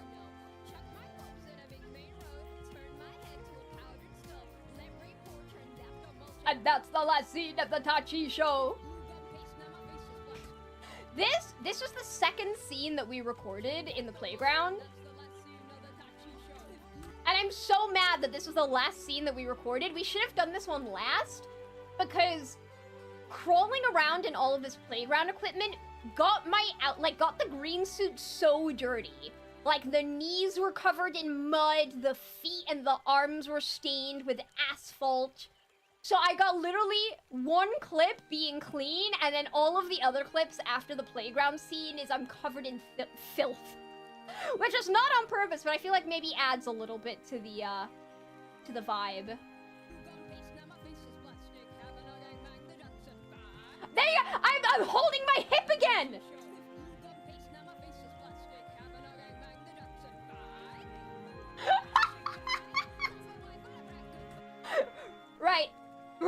Right.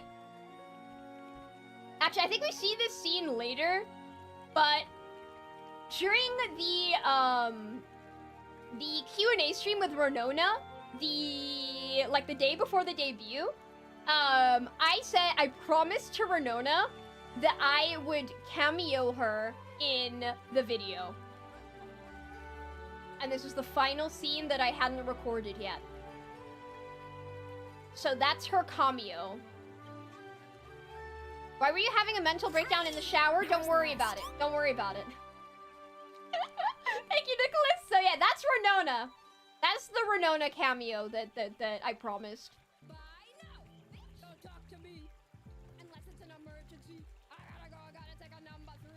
I also have an extended... So, also another fun fact about this video. I can't see. You may have noticed that the mask does not have any eye holes. When the mask is on, I cannot see.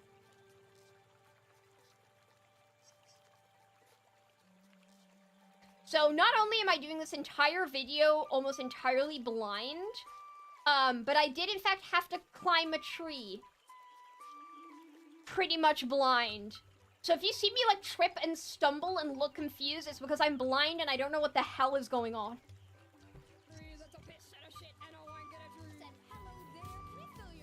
Like there, I tripped backwards, and it wasn't a big trip, but because I can't see anything, when you're blind, everything is way more terrifying.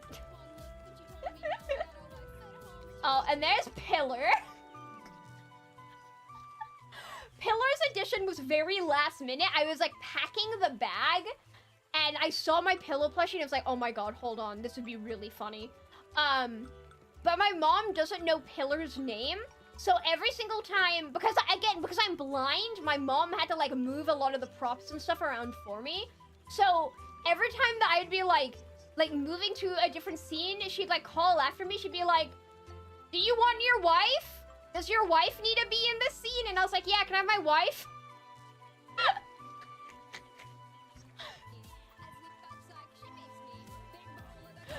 This!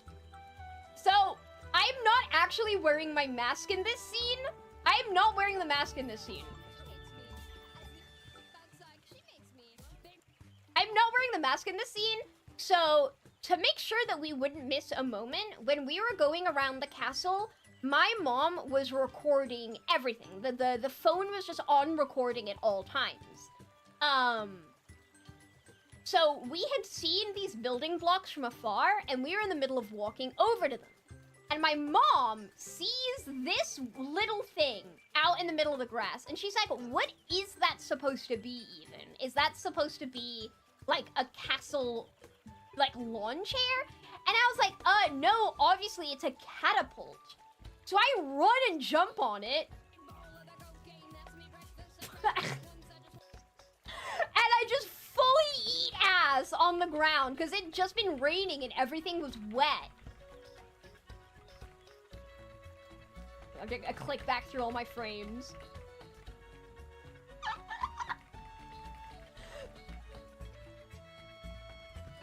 So, I'm not wearing the mask in that scene because we were not like preparing to record that scene. That was just entirely off the cut. And my mom, we thought that she hadn't caught that on camera. She thought she was looking in the other direction. And we were so mad. We were like, damn it, I can't believe we missed that. That was so funny. And then I got home and I was looking over all the clips. And I was like, oh, we got it. This is my Godzilla impression. That's my wife again.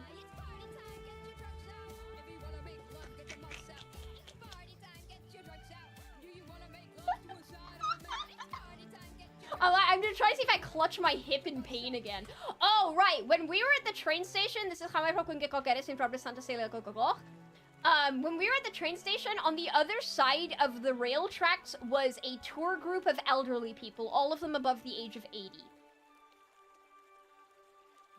So that was another very fun group of people to perform in front of. You would not expect, actually maybe you would not expect the amount of people that watch you very obviously filming something with a tripod in public, and you're very obviously recording something because there's music and I'm dancing at the camera, and then they just walk into the shot and be like, what are you doing? What you doing?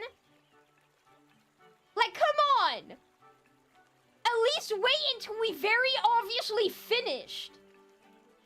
I did not think that was going to be an issue, but that was a reoccurring issue. Again, mostly like middle-aged people.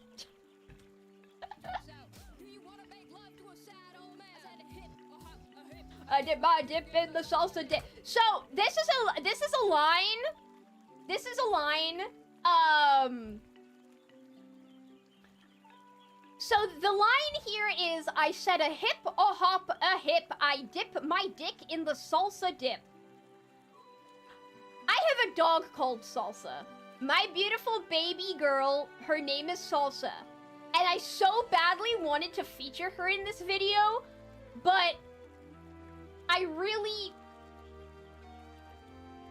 didn't exactly want to have my dog, be associated with the line, I dip my dick in the salsa. I didn't think that was appropriate. She could be in another video. But I did change this following line. Hold on, let's go. Where's my mouse? I did change the following line. A hip, up, a hip, I dip my dick in the salsa dip on a Weasel Wednesday. So the original line in the original song is Taco Tuesday. I dip my dick in the salsa dip on a Taco Tuesday. And literally the day before, like 8 p.m. the day before, at night, I had an epiphany. I had an epiphany. Actually, hold on. I'm going to show you my epiphany.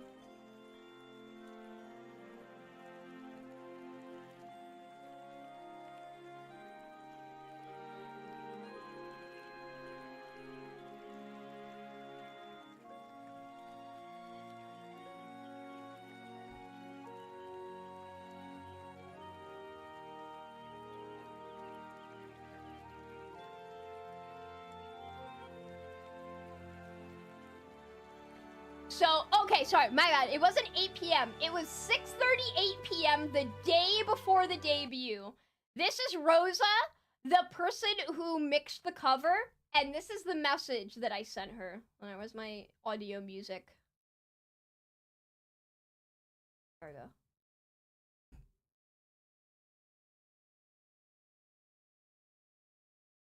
I'm like recording the last stuff, and I just got hit by a sudden epiphany that I'm so mad about. Instead of Taco Tuesday, I could have said Weasel Wednesday. I'm so mad. Is it? Oh fuck! Is it too last minute to change it? I'll pay. I need to say Weasel Wednesday. The day before, as I was making my dinner, the day before the debut, I messaged Rosa in a panic, in an absolute panic, saying, "Oh my god, I feel like an idiot. Can you please fix this for me?" And she did, Because I know if I didn't say Weasel Wednesday, you guys would dog on me so hard in the comments. You guys would dog on me. I can picture the comments. Weasel Wednesday? Why? Taco Tuesday? Why didn't she say Weasel Wednesday? I can picture it. I can picture it in my brain. That's exactly what you guys would be saying. No. Well, I don't want to be too loud. Completely right about that one. I know. Bullet dodged. But yeah, this was the Prime. They had some Prime for 50p on sale in the store, and it was orange and green, so I had to. Someone called me a Grinch when I was doing this, which I mean, I guess I do look a lot like the Grinch.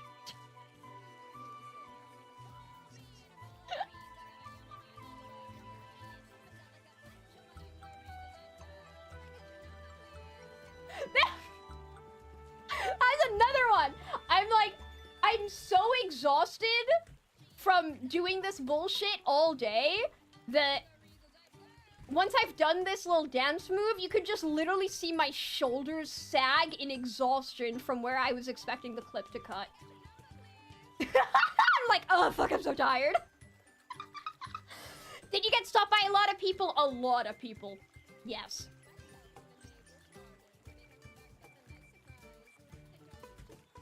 So this scene, as you guys are probably aware, I have talked about it often. There is a lot of black mold in my house. I have a lot of black mold. You can actually see the mold remover spray. This is one type of mold remover spray. This is another type of mold remover. And there's another one that I moved out of the way for this video, and also Renona.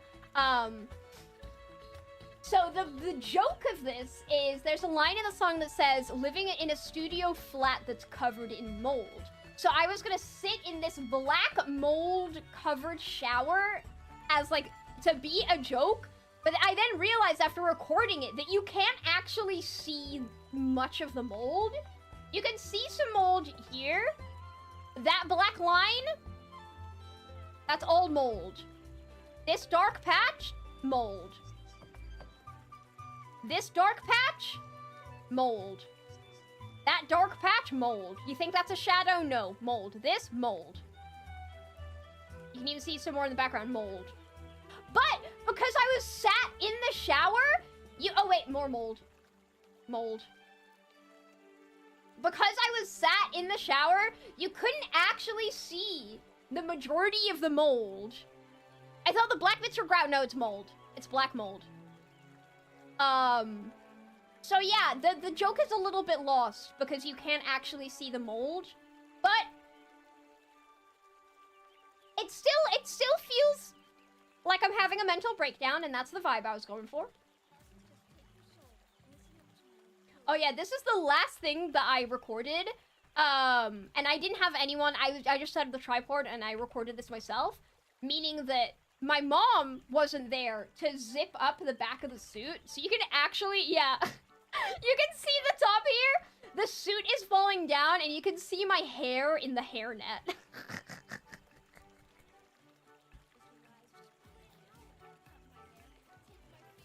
Renata! Renata! Hey girl. Hey girl.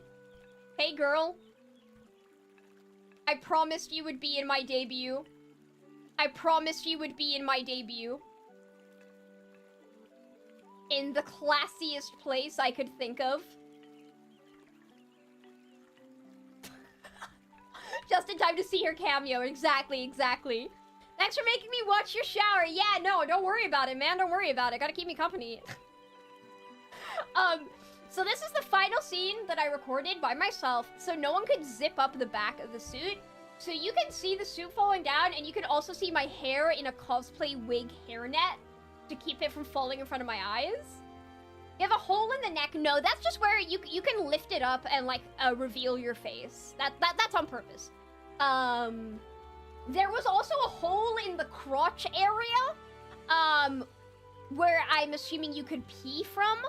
But because this was a medium men's suit, and I am small women's, the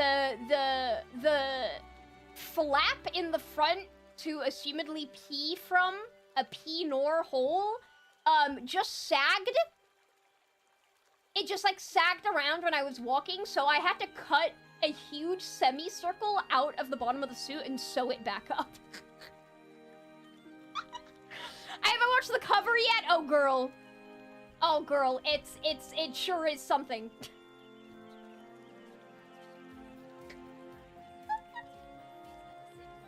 Oh, this is another scene where I fell, and I was freaking out because I was blind and I couldn't see what was going on. But, yeah, there's me falling out of the swing. Another fall. Damn it. Okay. So you remember how I've been saying this whole time that I was blind this entire video because of the mask?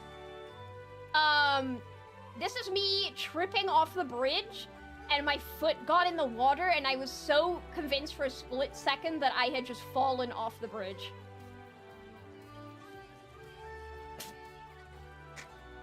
And this scene on the bridge, well, this scene on the bridge, very scenic image, by the way, if not for the green thing. This is where I encountered the Karen. I told you guys previously about the Karen, so... What am I on? 211. So at the beginning of the video, when I'm on the top of the wall, right? I'm on top of the castle wall here. And this woman saw me down the street. So this is the castle wall looking into the castle. And then behind this is the rest of the town. And she saw me up on this wall.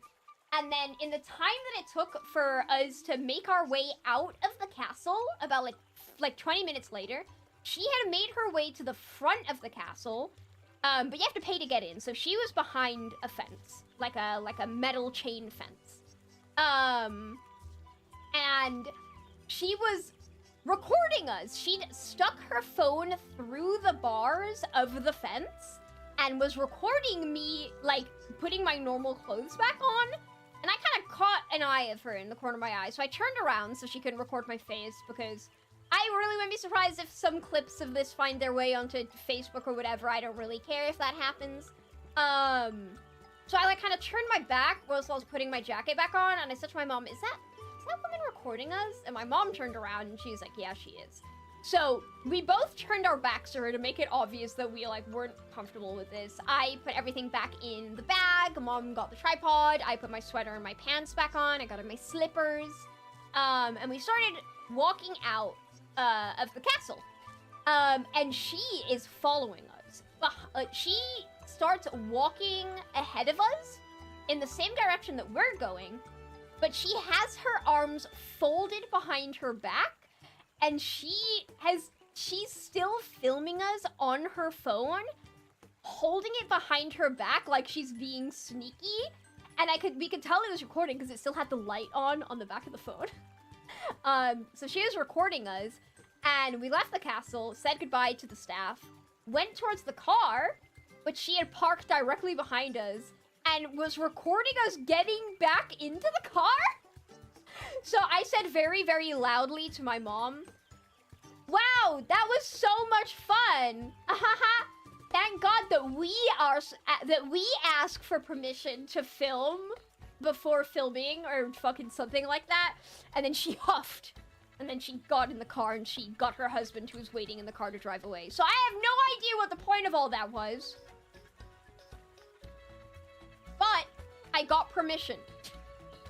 When I tweeted on Twitter, if you see me on the news, it's okay. I had permission. That's what I was tweeting about. I had permission. Every single place that I went to, yes, we were being a menace, but I had full permission from every business owner, every organization, every private property owner. We had full permission to record, do silly things, whatever we wanted. When I tweeted on Twitter. I love to tweet it on Twitter. So we had, like, just full clarification. We had full permission to film everywhere. That goes for everything.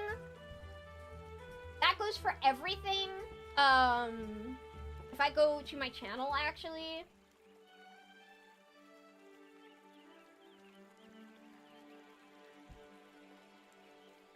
For the subscriber special number 2, the Squeakle, I had a lot of people really worried about, like, being on the train tracks. But this was another instance where we had full permission from the people at this train station, and we also had supervision from the train master.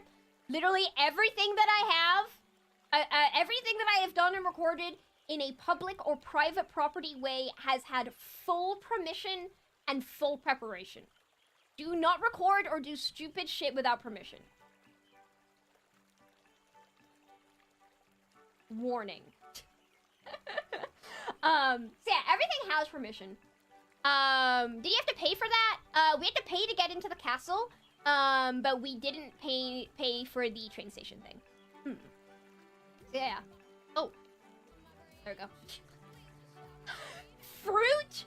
Fruit? Fruit being the politest menace of all time. I think there are funny videos on the internet, but they are immediately ruined by the fact that you then learn the... Like, getting funny public reactions, that's funny. But when you learn that there was no permission and it was actually just a lot of people that have been, like... What's the word? Inconvenienced? Then it just kind of ruins the fun for me.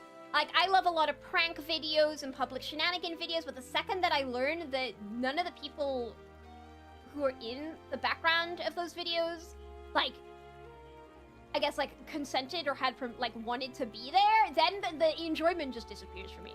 But it's important. It's important to make sure that you've cleared all of your bases when it comes to this kind of stuff. Oh, sorry, mouse. And in this scene, yes, my mask got caught in the wind. And you can see me freaking out. I'm like, oh my god. And this is the back of the suit. This is the back of the suit. Immersion break. Ooh. So because the mask was so large, and because I live in such a windy place, the first draft of this mask the spiky parts of my hair would bend back and forth in the wind, and I was really worried it was gonna get damaged. So, I taped I hot glued popsicle sticks to the back of the mask so that it wouldn't bend. I thought of everything. I can show this now also. Hold on, I'm sure I have the image saved somewhere.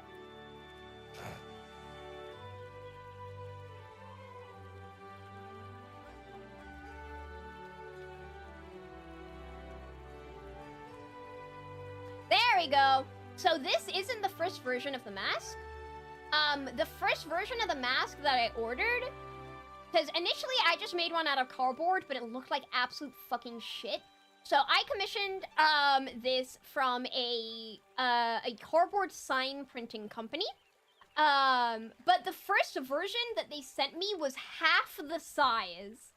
I think I ordered, what number is that? I want to say it was like, I ordered like 40 by 40 centimeters. Yeah, I ordered 34 by 40 inches or centimeters. I don't know what the fuck I'm looking at here. But they sent me one that's half the size. So I had to put in a complaint. I had to get my refund. I also tweeted on Twitter that I had to ask for my first ever refund, and I felt like a Karen. That's what this was about. This was this that I needed a refund on. So they had to print this, they had to cut this, they had to sand it, and then they had to mail it to me all over again. And that kind of contributed to the last minute crunch of everything, because the week-long delay of getting the mask meant that I couldn't record for an extra week. So that was another reason why everything was kind of behind, is because they fucked up my mask! But they were very apologetic. They sent me a new one for free. And I am hoping that I can have a working relationship with this company in the future, because I have other props that I would like to get made. Okay, next! What's next? I've only just noticed the rust. I've only just noticed the rust on the side of this playground equipment. Looks like bloody handprints. Scary. Oh yeah, there's me lifting the mask up because I can't see. But yeah, this is where the Genshin Impact thing happened, and you can also see my tiny eyeballs.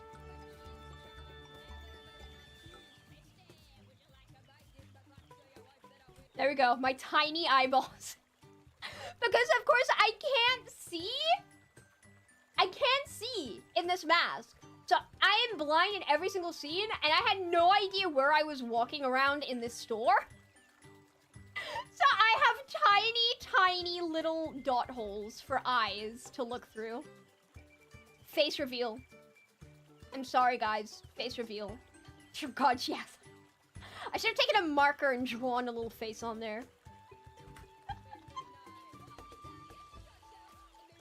I really hope I clutch my hip in pain again. That's so funny.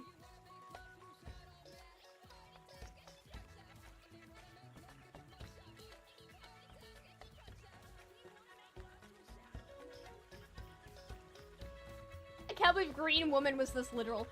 I had so many people thinking that I was gonna like import the model over this like a green screen. Which was never the intention. The suit is just green because I am green. If my hair was pink, the suit would be pink. It's just a color matching thing. And this, yes, I did fully lie down in the ocean.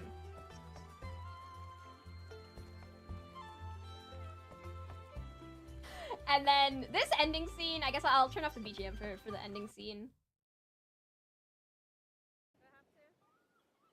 Of course, these are the credits. The mix is done by Rosa Nagashi, editing by Slew. Firstly, huge props to Slew.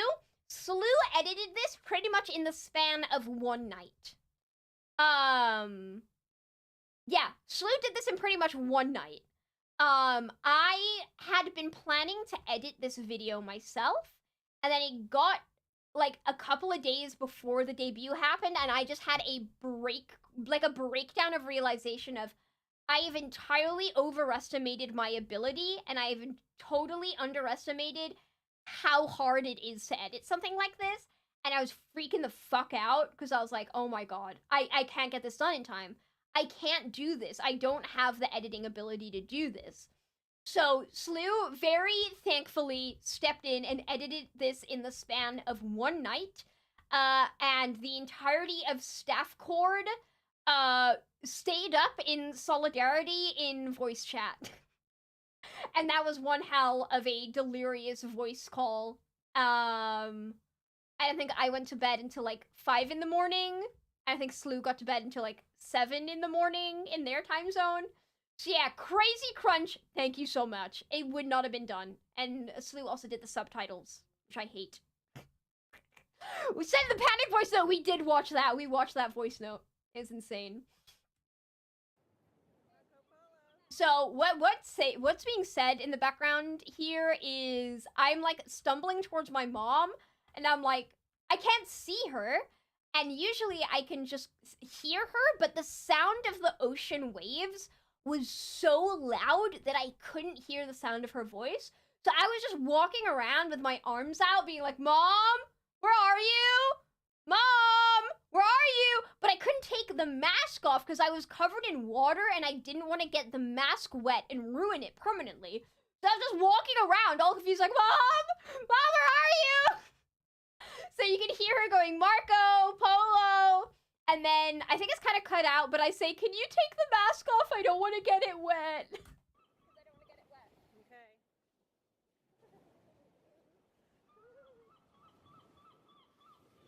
And then, of course, we pan. We pan at the very last moment. No face reveal for you, unfortunately. No face reveal for you. There will never be face reveal publicly on the channel. But there will be skin suits. The mask is definitely wet. Hello, Hachiko. Yeah, I didn't realize that the mask was wet. So, the video ends with me lying down. But I actually laid down for a little bit longer than this, and you can actually maybe see the upcoming wave. So, this wave in the background, kind of following my cursor line here, is starting to form as the video fades to black. It's getting a little bit closer. You can see the title of it there. This wave, you can see from the height of it, this wave pretty much covers me entirely. But I didn't feel it touch my face. So I thought, because again, I can see myself, I thought my entire body was soaking, but the mask was fine. So I was like, oh my god, I don't want to ruin the mask. I don't want to ruin the mask. But of course, you see in the video, the mask is also soaking wet. Okay. And then you can hear me shivering. You can hear me going,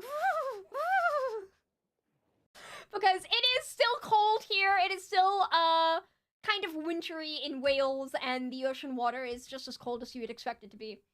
So that was me freezing, being like, Mom, I need to go to the car, I need to go to the car, I need to go to the car. Is the mask okay? The mask is perfectly fine, actually.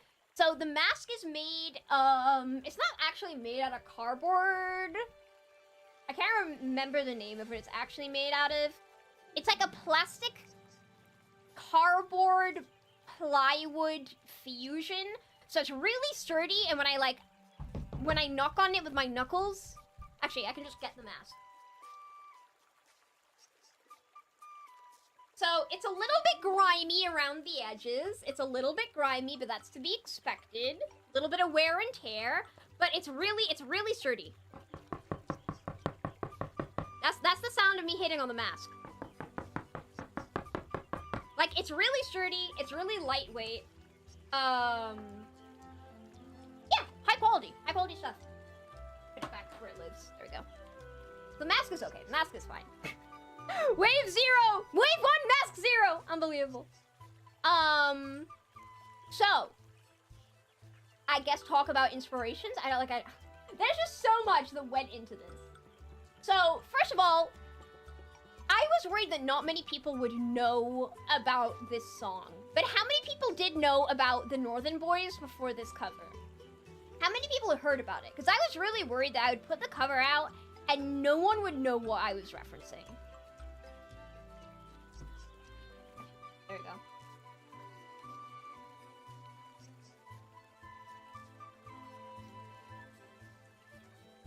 Not me. I had no clue. I had no idea. I knew, didn't know the song. Northern Boys is so good. So this is the original song. This is the inspiration. So this is... I don't even know how to explain. It's a group of old men from Liverpool with British, very, very strong English accents, Northern English accents, singing a parody to American Boy by Estelle. Actually, when my cover first started and you heard the beginning of American Boy, how many of you thought it was going to be Chug Jug with You? How many of you guys thought it was going to be Chug Jug until you heard the lyrics? Because that's what my concern was going to be. I was thinking of putting up a teaser to make everyone think it was Chug Jug when it was actually this bullshit. Oh, my neck. Sorry, clack it. You did too? Let's go. So, this is the original by the Northern Boys.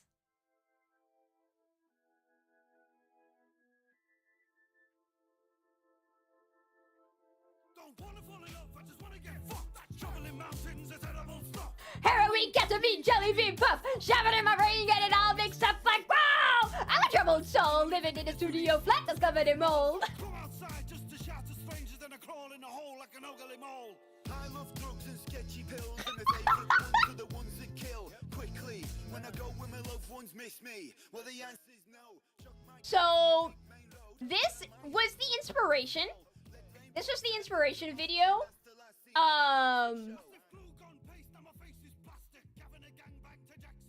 And I feel like you could see the inspiration. Some very unhinged men in a car park harassing the public. But we took it one step further. The hip pain was canon to the music video? No! Yep! I was actually in character the whole time. Oh man. Oh my god, when I was uploading this video to YouTube, so YouTube, I have a plugin for YouTube that just helps me with like analytics and stuff.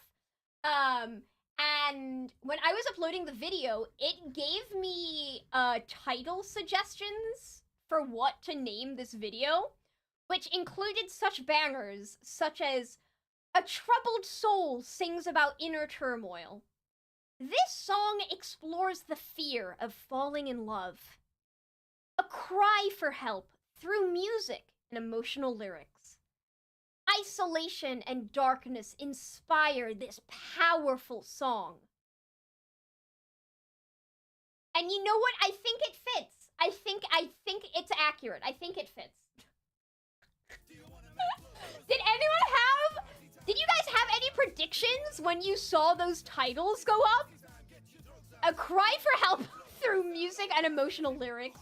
I kind of do want to rename the video. Hi, Tiny. I got a Yamaha keyboard drum machine. So this is the inspiration. And I can't actually remember. I don't remember where the inspiration for this come from. I'm 90% sure I was just in the car with my friends. It was during one of the America road trips, because that's the only car that I've had that has had, like, aux cord in it. We were listening to these bullshit songs. And, I mean, the rest is history. Have you ever been on a trip with your friends? Listen to music, and then you get an no, it's cropped. It's cropped. No. Hey, it's a Corpo Tuber. No! Have you ever been on a trip with your friends, listen to stupid music, and then you get an even stupider idea? Do you want to make love to a sad old man? I said a hip, a hop, a hip. I dip my dick in the salsa dip on a Weasel Wednesday. You like my editing? Look at this. Whoa. Look how cool that is. I'm proud of myself. I learned how to make things rotate and move. in the DaVinci Fusion page in the all-nighter voice chat at 4 in the morning. Are you proud of me? Do you let's get some like rewind action. Look at that. Whoa. $100,000 editing. You can find my commission page linked below. The spin is a prime example of someone who doesn't know what keyframes are. Fuck you, Rosa. Fuck you, Rosa. Fuck you, Rosa. Fuck you, Rosa. Fuck you, Rosa. Fuck you, Rosa. Fuck you, Rosa. Anyway, watch my shorts, guys. Watch my shorts. Watch my shorts, guys. Watch my shorts, guys. Watch my shorts. Watch my shorts, guys. You should watch all of my shorts. You should do that, guys. You should do that, guys. You should do that, guys. You should do that, guys. You should watch all my shorts. You should do which one of my shorts. You should watch all my shorts. And you can watch all you can watch my videos, but watch this one specifically. This is the best one. Pete and Bass. So the Northern Boys who sung this do have other songs. They have other songs.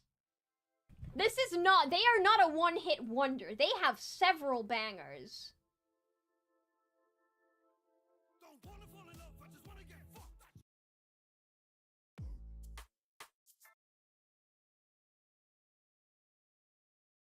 What's a good one?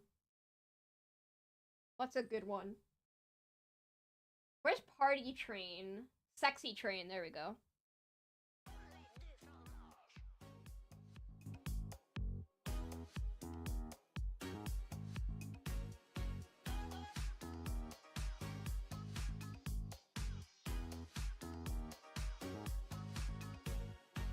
Hey baby, what's your name? I'm Pat, that's Kev, there's Norman Payne. Right, so these are the characters in the Northern Boys, by the way, just in case you didn't know the Northern Boys lore. Hey baby, what's your name? I'm Pat. So this is Patrick. He's the suicidal one.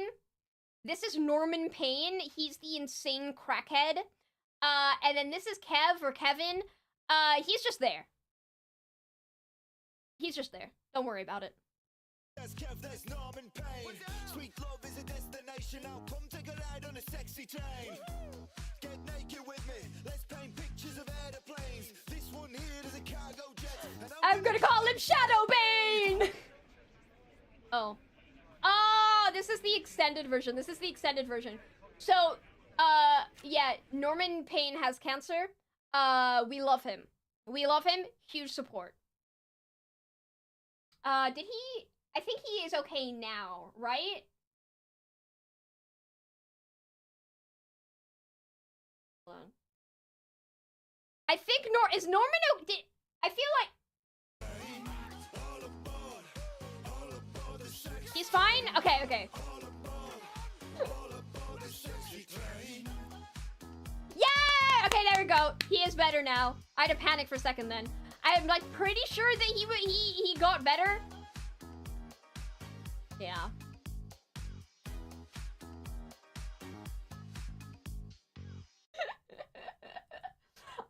So that's the inspiration.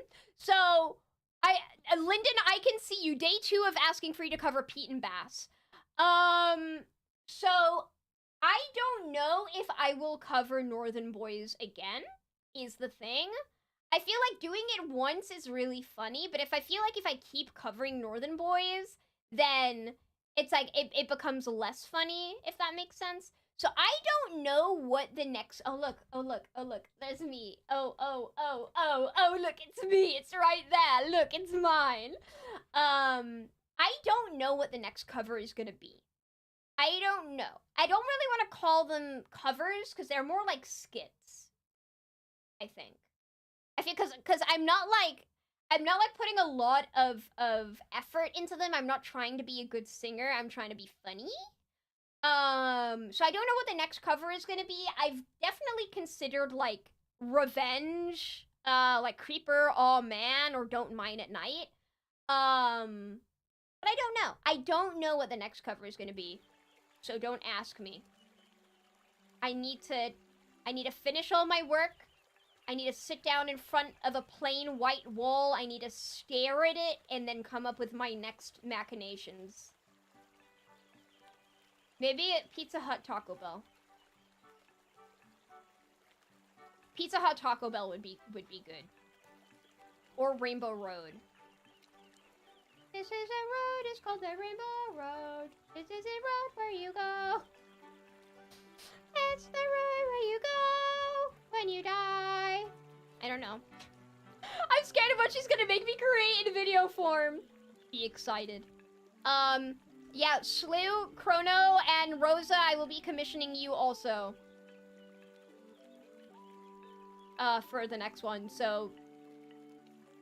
Be prepared. Staring at the wall, like it's one of those conspiracy boards to come up with those ideas, except I'm not doing any, like, there's nothing on the wall. There's nothing on the wall, it's blank. Weird Al's parodies? We could maybe do, like, bought it on eBay, but meal deal at Tesco's. I've thought about writing my own parody songs. I've thought about meal deal at Tesco's, and then I've also thought about, Fergalicious, or Fertilicious. I use the username Fertilicious, on a lot of games, so that could also be funny. I got a meal deal at Tesco's. But I don't know. I don't know how to write parody songs. I would need to probably, commission someone to help me.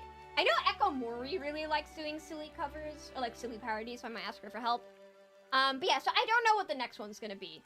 But it will be in a similar shitposty style with, it will be like a real life shot shitposty video. I think you should write a diss track. I feel like a diss track can't be my second one. It has to be, like at least my fourth song has to be the diss rap. But yeah. I think that's pretty much everything that went into party time.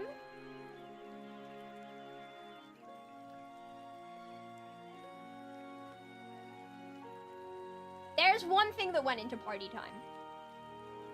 But I'm scared to tell it.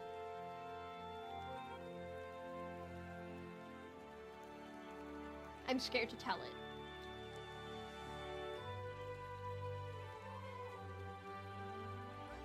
I'm not gonna tell it. Never mind, I've decided not to tell it. I considered all of the different ramifications in the depths of my brain, and I've decided you can get this one story out of me on a drunk Truth or Dare stream in the future. What else? I'm trying to think, like, what else of, like, the behind-the-scenes stuff. Aside from being funny and silly, do you guys know what else I really enjoy? Do you guys remember another thing that I really enjoy and have fun with? Do you remember? Not only do I really like graphic design, but I really like fonts. I have absolutely spoken about fonts in the past. I love fonts. I love logos. I love fonts and I love logos. So I knew that I wanted to commission a new logo. But I didn't want to go to a VTuber logo artist. I wanted to go to an actual professional... Not to say that the VTuber logo artists, like, are not professional artists. They absolutely are. But I went to, like, a branding specialist. I had a consultation with a branding specialist, and I commissioned 3 logos. Here are my... Here's some of the references that I sent. Oh, wait, actually, before we talk about logos and stuff... Actually, no, that's not as cool. Okay, where were all of my... Where were all of my sketches?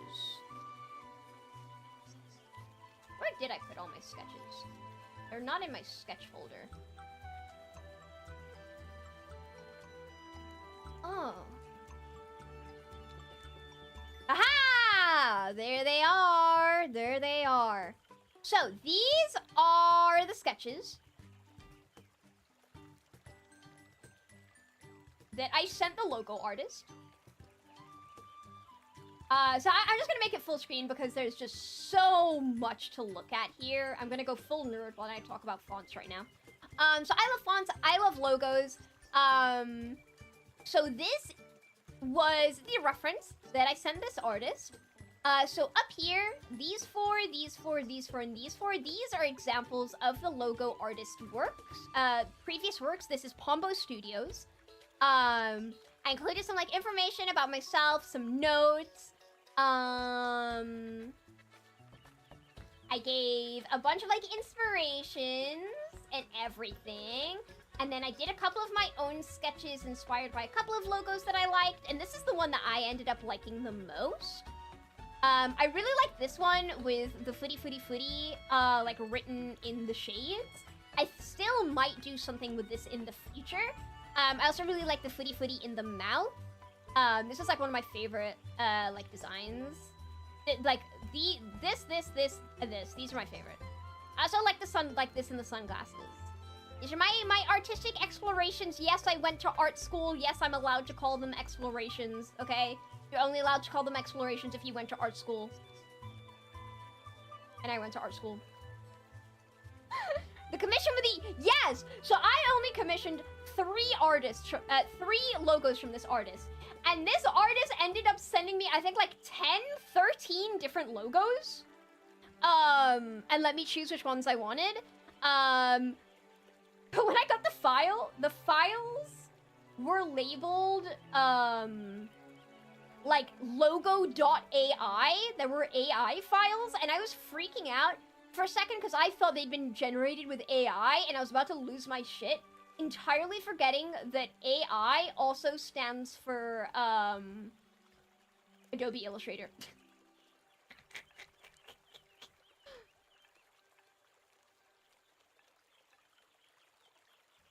Okay, now I have to find... Because I have all of the individual logos.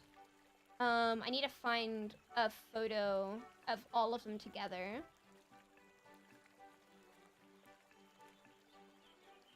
Hold on. Let me just take it back out of the email.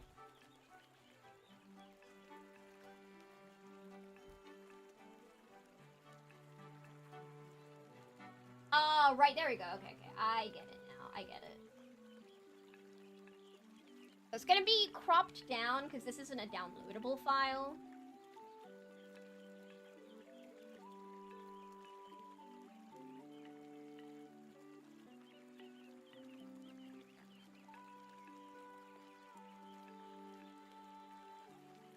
I have so many folders. Where's the logo folder? There it is.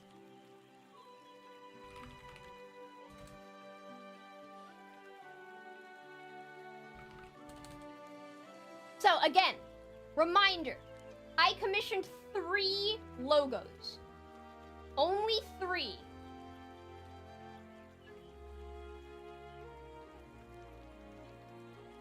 I lost it again. This is what I got. This is what I got back after only commissioning 3 logos, which is insane. There's so many of them here. Good lord. So a lot of these are just like recolored or like different like backgrounds and stuff. But yeah, I got a lot of logos. I got a lot of logos. So I have the files for all of these. I can use all of these logos, but for like consistency's sake, I only want to use a couple. And actually, this is my favorite one.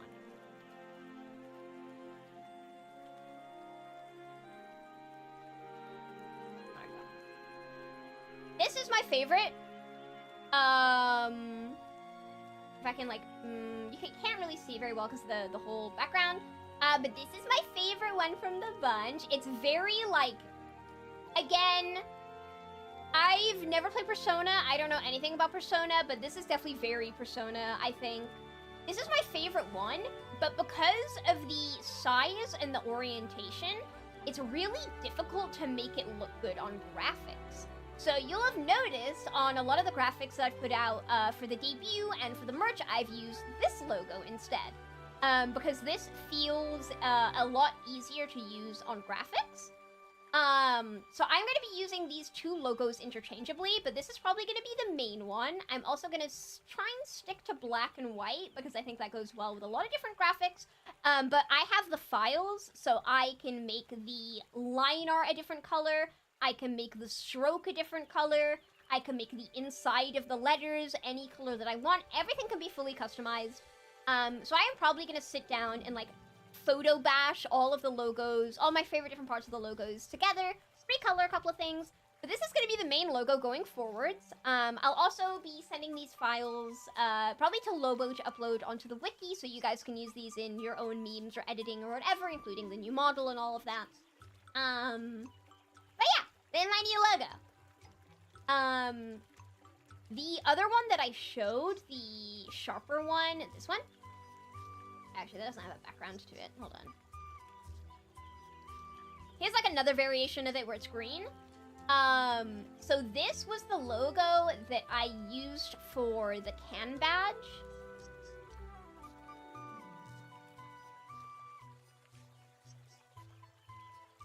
So in the background of the can badge, you can kind of see this logo has been turned on its side. And that's where the hollow is. That's a cool little Easter egg for you. If you care about design the way that I do.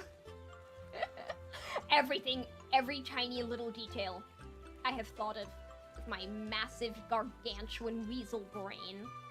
I've realized with sadness, I need to redraw my pointer. I need to give her a mastectomy. Is it a vasectomy or a mastectomy? Apparently I'm saying the wrong one. I don't know. Boob job. But opposite. But yeah. I have a cool logo. Trying to think of what else I have to show. Mastectomy. Thank you, thank you. What else is there to show? I do think that it...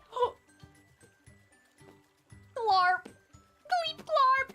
Oh my god, guys, did you see that? Did you guys see that? Oh my god, what was that strange flying object? Oh my god, guys, what was that? Oh my god, I'm so scared. I'm so scared. Guys, what was that? Did you see that? Did you see that? That's scary. That's really scary. Anyway, this is the Salsar. This is Salsar from Fruity Quest. He's so cute. Look at her. Wow, my baby. My little bebe. Did you see it? Did you see that? What was that? I saw that thing in my room.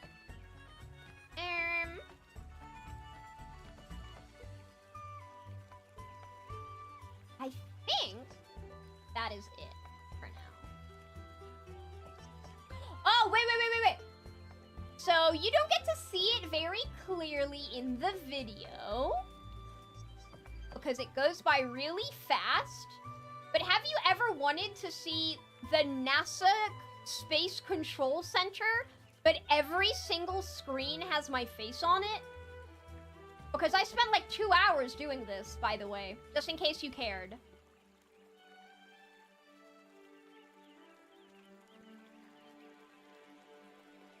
Just in case you cared. I did this. We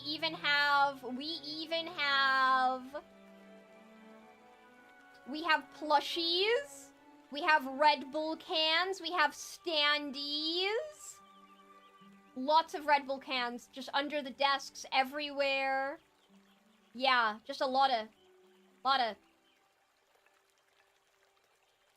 Yeah. This is what I make the editors see in their dreams, in their nightmares. Do you guys remember when I so clearly said I have a commitment to the bit? Like a blood oath to the bit? That once I make a bit, I have to make it happen? I don't fucking play around. If I'm gonna put a scene of the NASA headquarters in my goddamn video, I am going to put the NASA headquarters in my video. I have model screenshots. I have thumbnails from streams. I have screenshots from the middle of streams. It's everything. Everything is here. And a Tesco's extra, don't worry about it. And my schedules, and I'm the president is here. And my lore video. I wanted to make, like, little posters to go on the walls, but I didn't have enough time. And I wanted to make, like, things hanging from the ceiling. But yeah. Never tell me I don't commit to the bit. Don't tell me that. This is what the room looked like when we pulled the all-nighter doing the editing.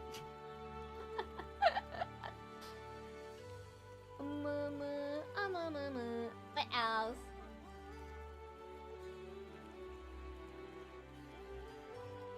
What else?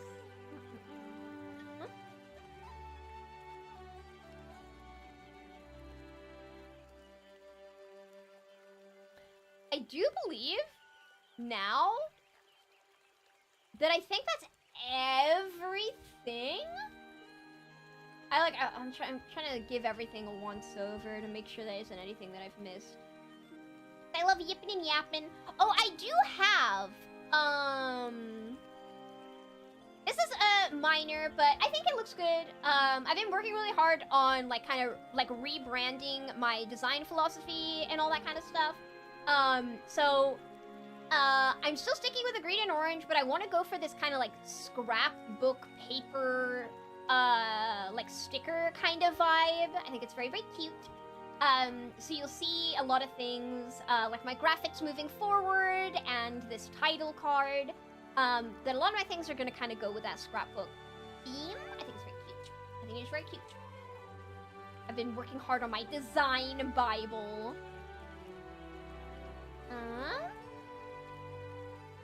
My reference sheet.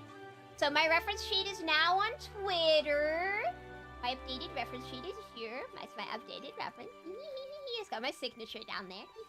So you can see my reference sheet on Twitter. I did get a skeb from our amazing community artist, Jiro Sakuta. Which I couldn't show, but I had this cute little celebratory skeb. Ah! Thank you for your hard work! Thank you for the taxes. Thank you for the taxes, Ray.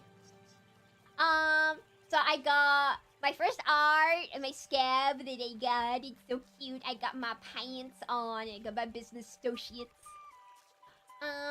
My key visual. So I'll try and figure out how I want to upload this later. But this is my key visual done by the artist Le Chat de Lunette. Probably hard to see because of my room. I'm gonna get rid of the background a little bit. But yeah, that's my new key visual. This will also be uploaded for you guys to use for whatever the fuck that you want to use it for.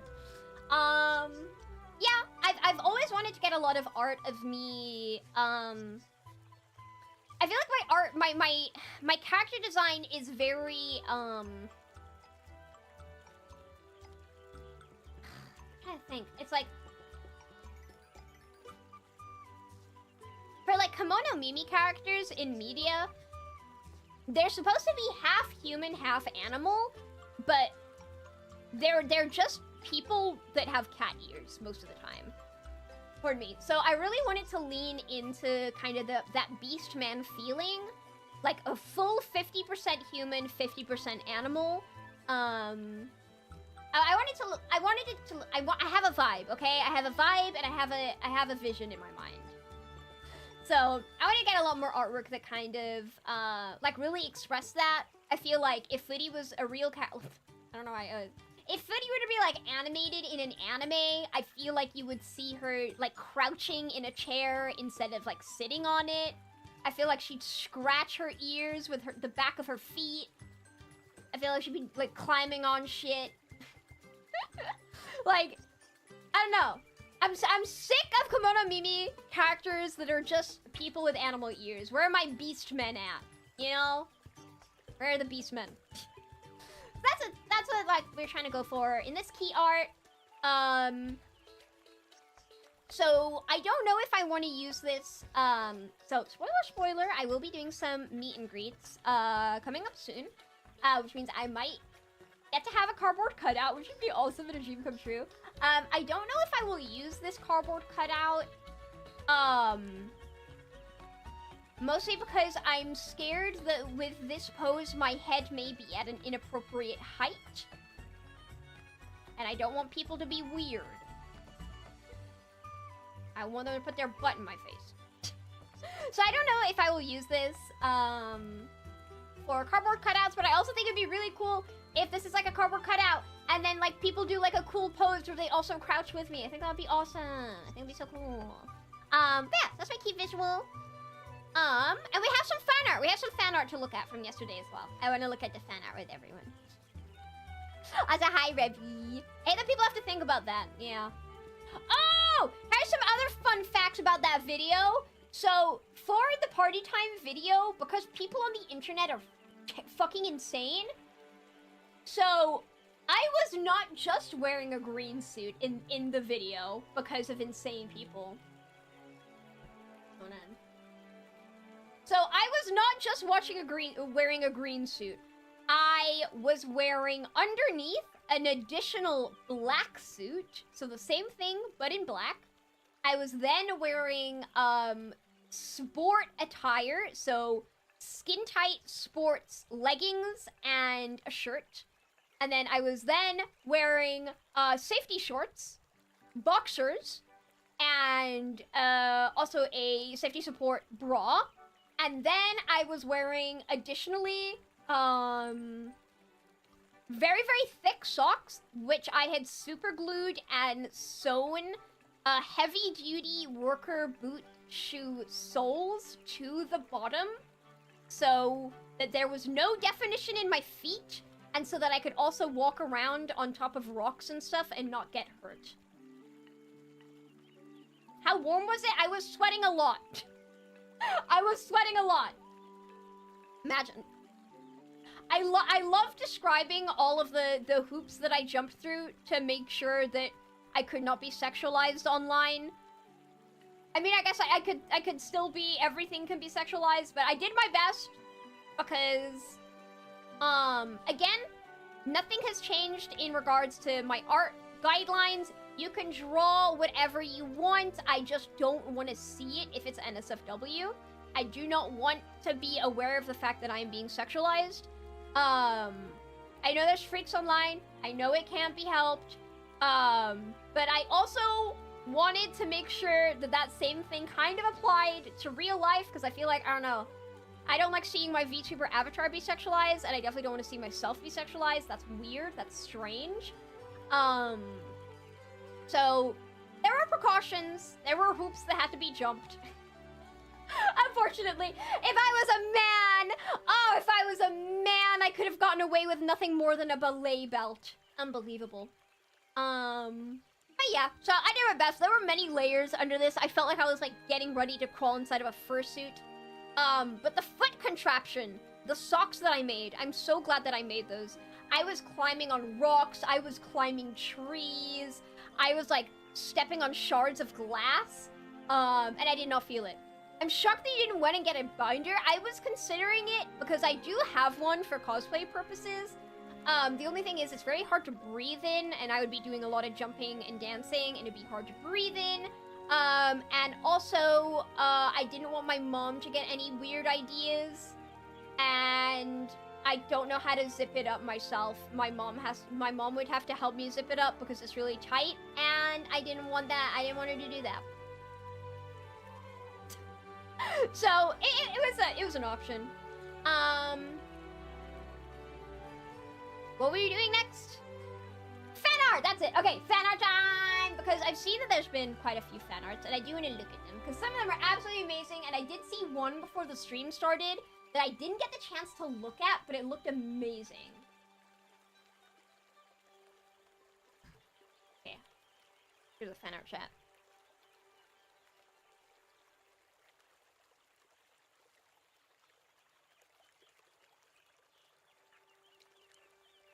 So, hopping on over to FURICORD. There's some absolutely crazy stuff here. So, first of all, Z, who made our Pokemon running sprite from a couple of streams ago, has also done some Gen 1 ones. These are so cute. I love the variation in color, that there's the orange option and the green option. Let me, like, off this to make it squarer. There we go.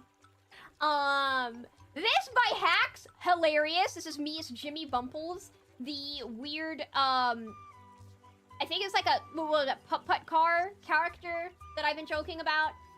A little spinny Tachi also in the Pokemon Game Boy style, so cute. This is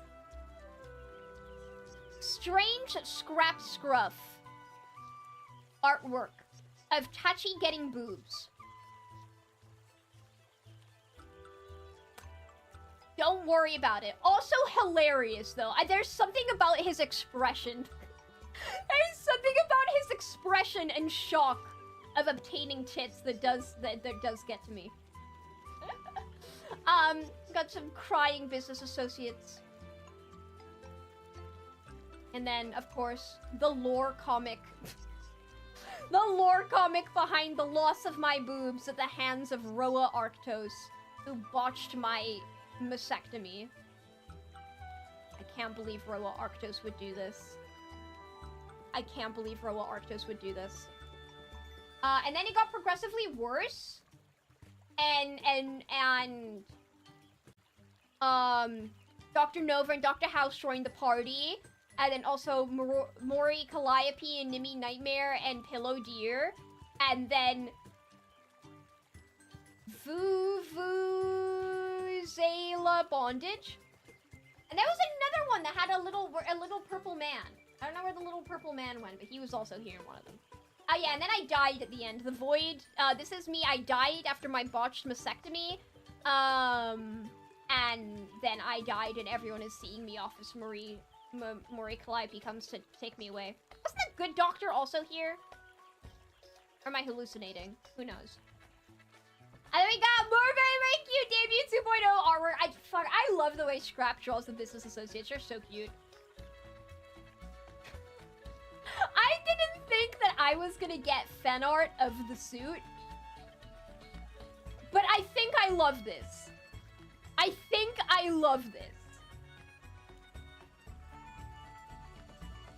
I've always said that my favorite type of fan art is like stuff that is like referenced from the streams or things that we've done. So it hits that for me, and then also it's just hilarious. This is so absurd. It's beautiful. I love it. I love everything that I'm looking at there. And again, I just love the way that the business associates are drawn. Slightly better than the rest of the other BAs. I don't even know who this is, but this is the better BA. Jumping for joy. It's so cute. Why are they so cute? And this one from Flames! Look at this. Oh my god. I love this when I saw it. There's something about like the squish of the shoes at the bottom here that looks awesome. Oh, I love it so much. It's like, it's got all of my favorite parts of the design, just like really exaggerated. We got these adorable shoes, the tail, the spiky jacket. It's so cute. I love it. I love it. I love it. So freaking cute. Oh my god. And the V-Roid. The V-Roid is on its way. I need to start getting 3D tracker. I don't know how to do 3D stuff. I'm gonna need to message someone who does. I think Toffee knows about 3D stuff. I'm gonna have to message Toffee. And this is what I saw before the stream started that I didn't get to look at. So this is from Z. This is from Z. A gift for Furi FERNTAIL to celebrate the 2.0 model debut. Full Pokemon Gen 1 asset pack now available to download. All credit goes to Footy and Tachi Zone to salary touch. So I don't know what this is. I don't actually know what this is, but I clicked the download button because I love downloading links on the internet. But it says, Pokemon Footy version, 88 sprites, 23 gifts, 5 tile sets, and 2 styles. Is this what I think it is? Is this something that I can plug, like, into a version of Pokemon Red and Blue and be able to play as myself? Is this what this is? I haven't opened it. I don't know. I'm about to open my download file for the first time. A texture pack. That's what I'm thinking. That's what I'm thinking. I don't know. I'm so excited though. So let me move this all into a folder where I can extract it.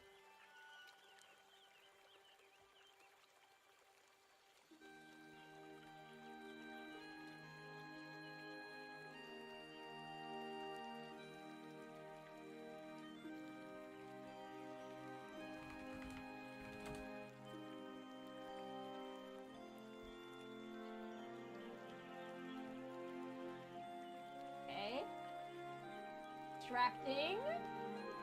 Oh my god, I'm so nervous.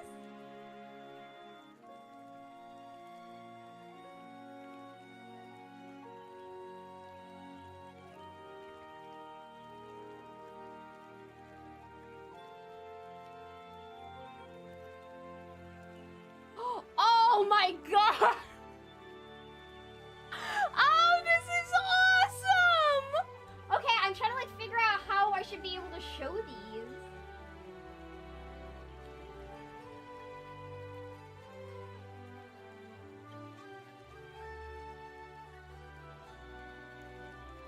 I'm trying to figure out the best way to preview these, but these are available for download on Twitter.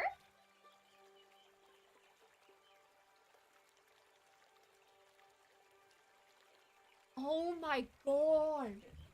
Oh my. Okay, hold on. I'm just gonna screen share my second monitor. I'm just gonna screen share my second monitor. Surely nothing bad could come out of this ever. Surely, surely, surely.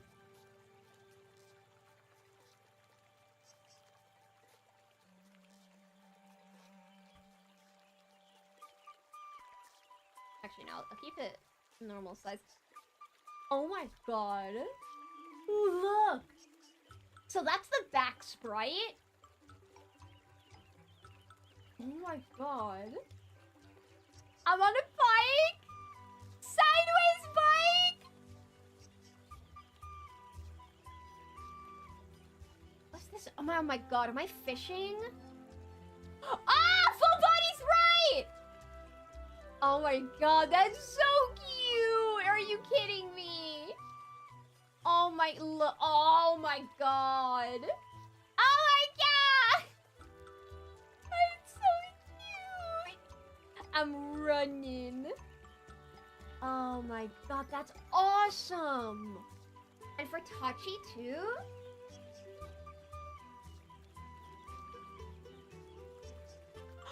There's a Tachi back sprite! Oh my god.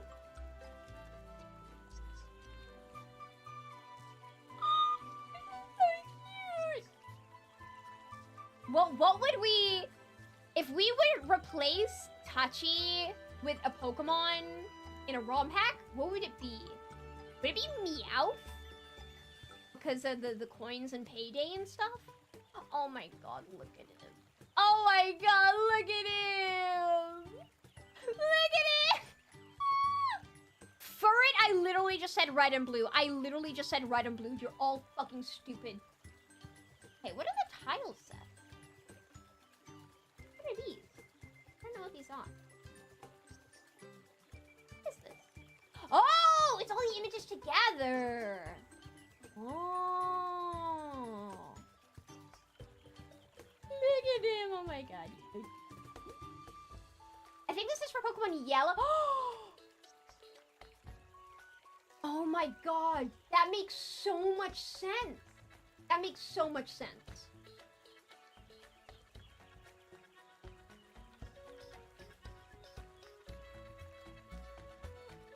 Oh, are these all the movements? Ah! I'm on the bike! Oh my god, that's so cute. my god, that is so cute. I'm on my way. Little tail! Oh my god, this is too cute. That's too cute. And is there like Tachi? Oh my god, is there Tachi moving?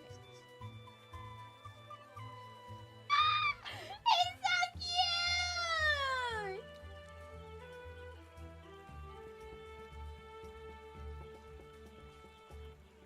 Oh my god. This is everything. Look at him go. Oh my god. Oh my god. Look at him go. That is so cute. This is so cute. Thank you so much, Z. This is awesome. Oh my god. Hold on. I can put them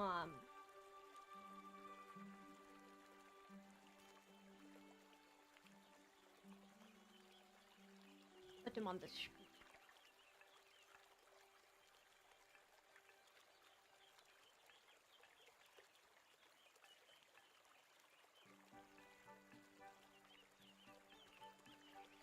Let's do like a walking one. a little walking gif, and then let's get Tachi to match.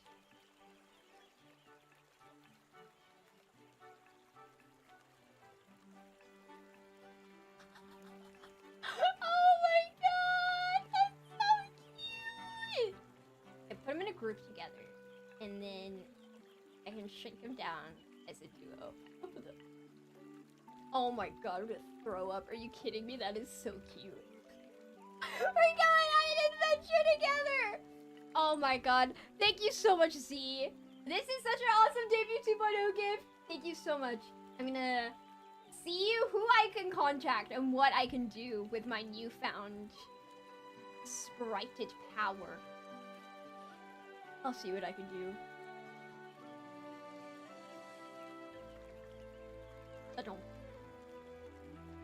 Thoughts on debuts? My thoughts on debuts is don't set a debut. Don't set a date for your debut and then rush to get everything done in time. Wait until you have more or less everything done, if not everything done, and then set your debut date so you don't have to rush. I was only rushing because I wanted to hit the anniversary. If I didn't have the anniversary deadline to meet, I would have made sure that everything was done, no one had to rush, and then I would set the debut date once we had everything. That's what I would have changed. That's what I would have changed. That'd have set a debut date like 6 months in advance, but even then you'll likely still be rushing. Don't set a date. Don't set a date until you have everything that you need. Or you absolutely know it will be done by then. And then you have more than enough time to advertise. That's my thoughts on debuts. I will never do this again. To the best of my ability, I will make sure this never happens again. Happy anniversary to you, thank you! I am 1 year old. I am 1 year old. I am born last year. I was not born today or yesterday. I was born last year. Out of Nami Shiron's fertile womb. I didn't feel good to say.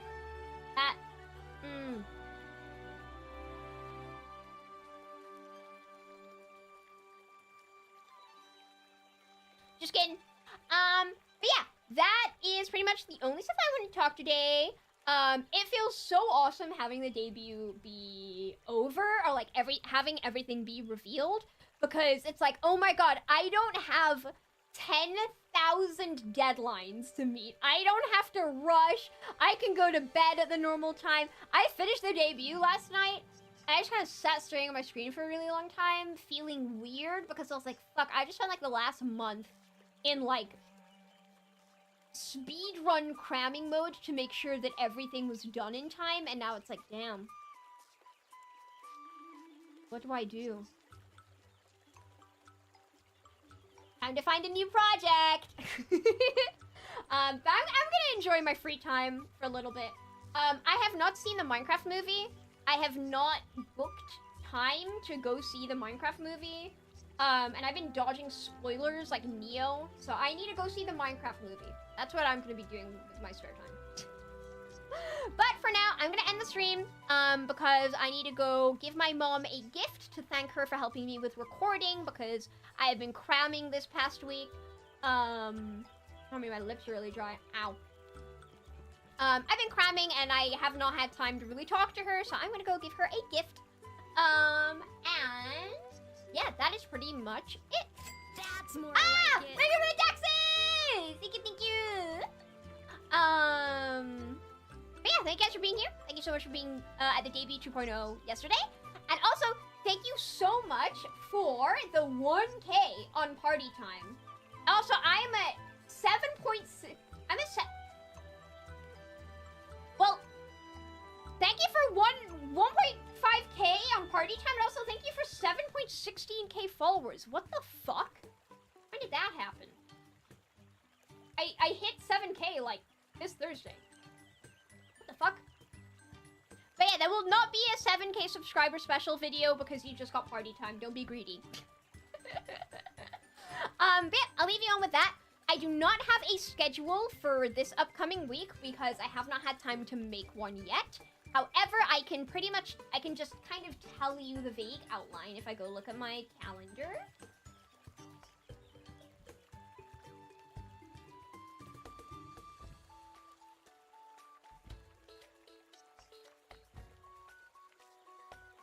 Okay, upcoming streams on my calendar. I do not have anything scheduled for Monday and Tuesday. I will probably not stream on Monday and Tuesday to have a little bit of rest. But if I get bored, we might do a little bit of Wild Frontiers catch-up, because I was not there for the finishing ceremony, and I was not there. I had to cancel my last two Wild Frontier streams. So maybe, but no promises, because I think having some downtime would be good. Wednesday, I had scheduled members Minecraft server opening because I thought I would have memberships by now, but I don't. So, I don't know. I'll probably make something up. On Thursday, I have a collab with Shiki Miyashino. We are going to be arguing about whose dog is cuter. It's going to get very bloody. On Friday, we're going to be continuing with Pokemon. And then on Saturday, we are going to be going through every different kind of favorite Pokemon quiz out there. And then Sunday, I don't know. On Sunday, I don't know. So confirmed streams, Minecraft on Wednesday, Shiki collab on Thursday, Pokemon on Friday, Pokemon quizzes on Saturday, and then everything else I'll be making up as I go along. But schedule will be up on the Discord, YouTube, and Twitter by the end of today. And that is pretty much it. Last plugs, if you haven't yet, you need to go watch Party Time. It was so much fun. Everyone involved making that was awesome. Watch it again. If you've already watched it, you can watch it again if you'd like to. If you feel so inclined to watch it again, you can do that. Maybe even watch it a couple of times and maybe learn the words. That'd be cool.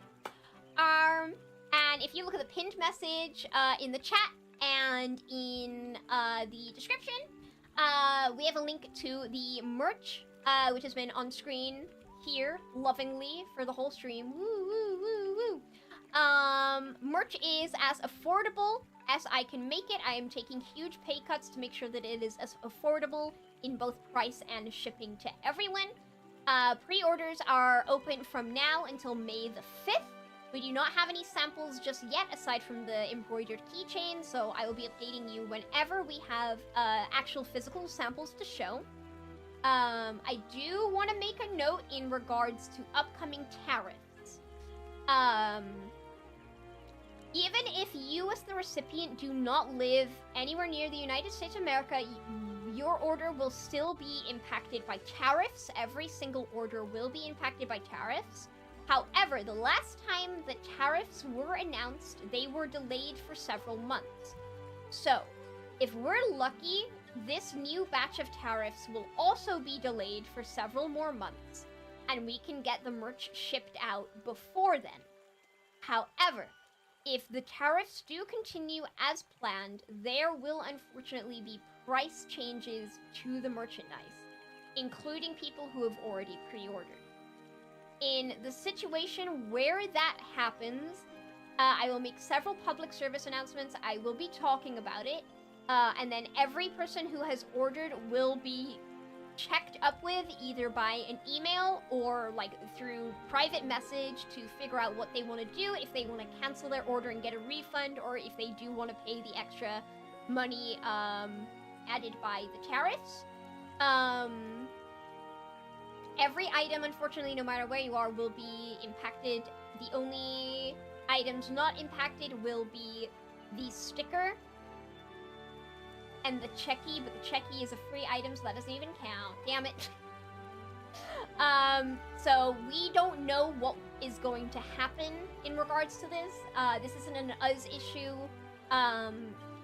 If you are involved, you'll probably have seen that pretty much every other small business, merchandise store, whatever, is also suffering from this. You can probably see that the Switch 2 has, like, shot up in price because of them as well. It is incredibly unfortunate, and we cannot change this. We can only hope that we can get the merch shipped out before then. But we have no clear answer right now. I will update you whenever it happens, but that's all I know, unfortunately. So yeah. Okay, I think that's everything.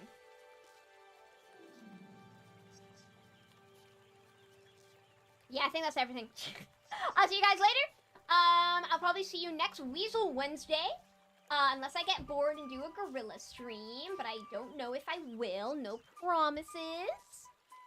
I'm gonna go head on over to my mom's and give her her thank you gift. Maybe have some food because I'm hungry.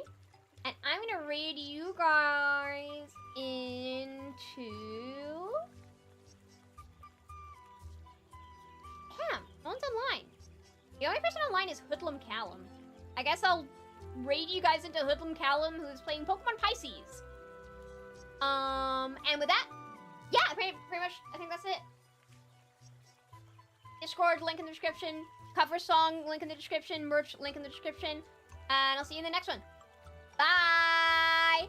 Bye! Oh, wait! The most conniving weasel around! The king of the craft! The smallest and most efficient predator on the planet is me! Footy, footy, footy, footy, footy, footy, footy, footy, footy, footy, footy! Ferntile! See you later, bye! I just hit the cringest double peace sign pose known to man. What if I killed myself? I killed myself live on Instagram Live in Minecraft. God damn it. Later! Bye! Why are you still here? Oh, my damn lawn! Don't make me get the newspaper. God forbid the hose. Get out of here! Get out! Go! Leave!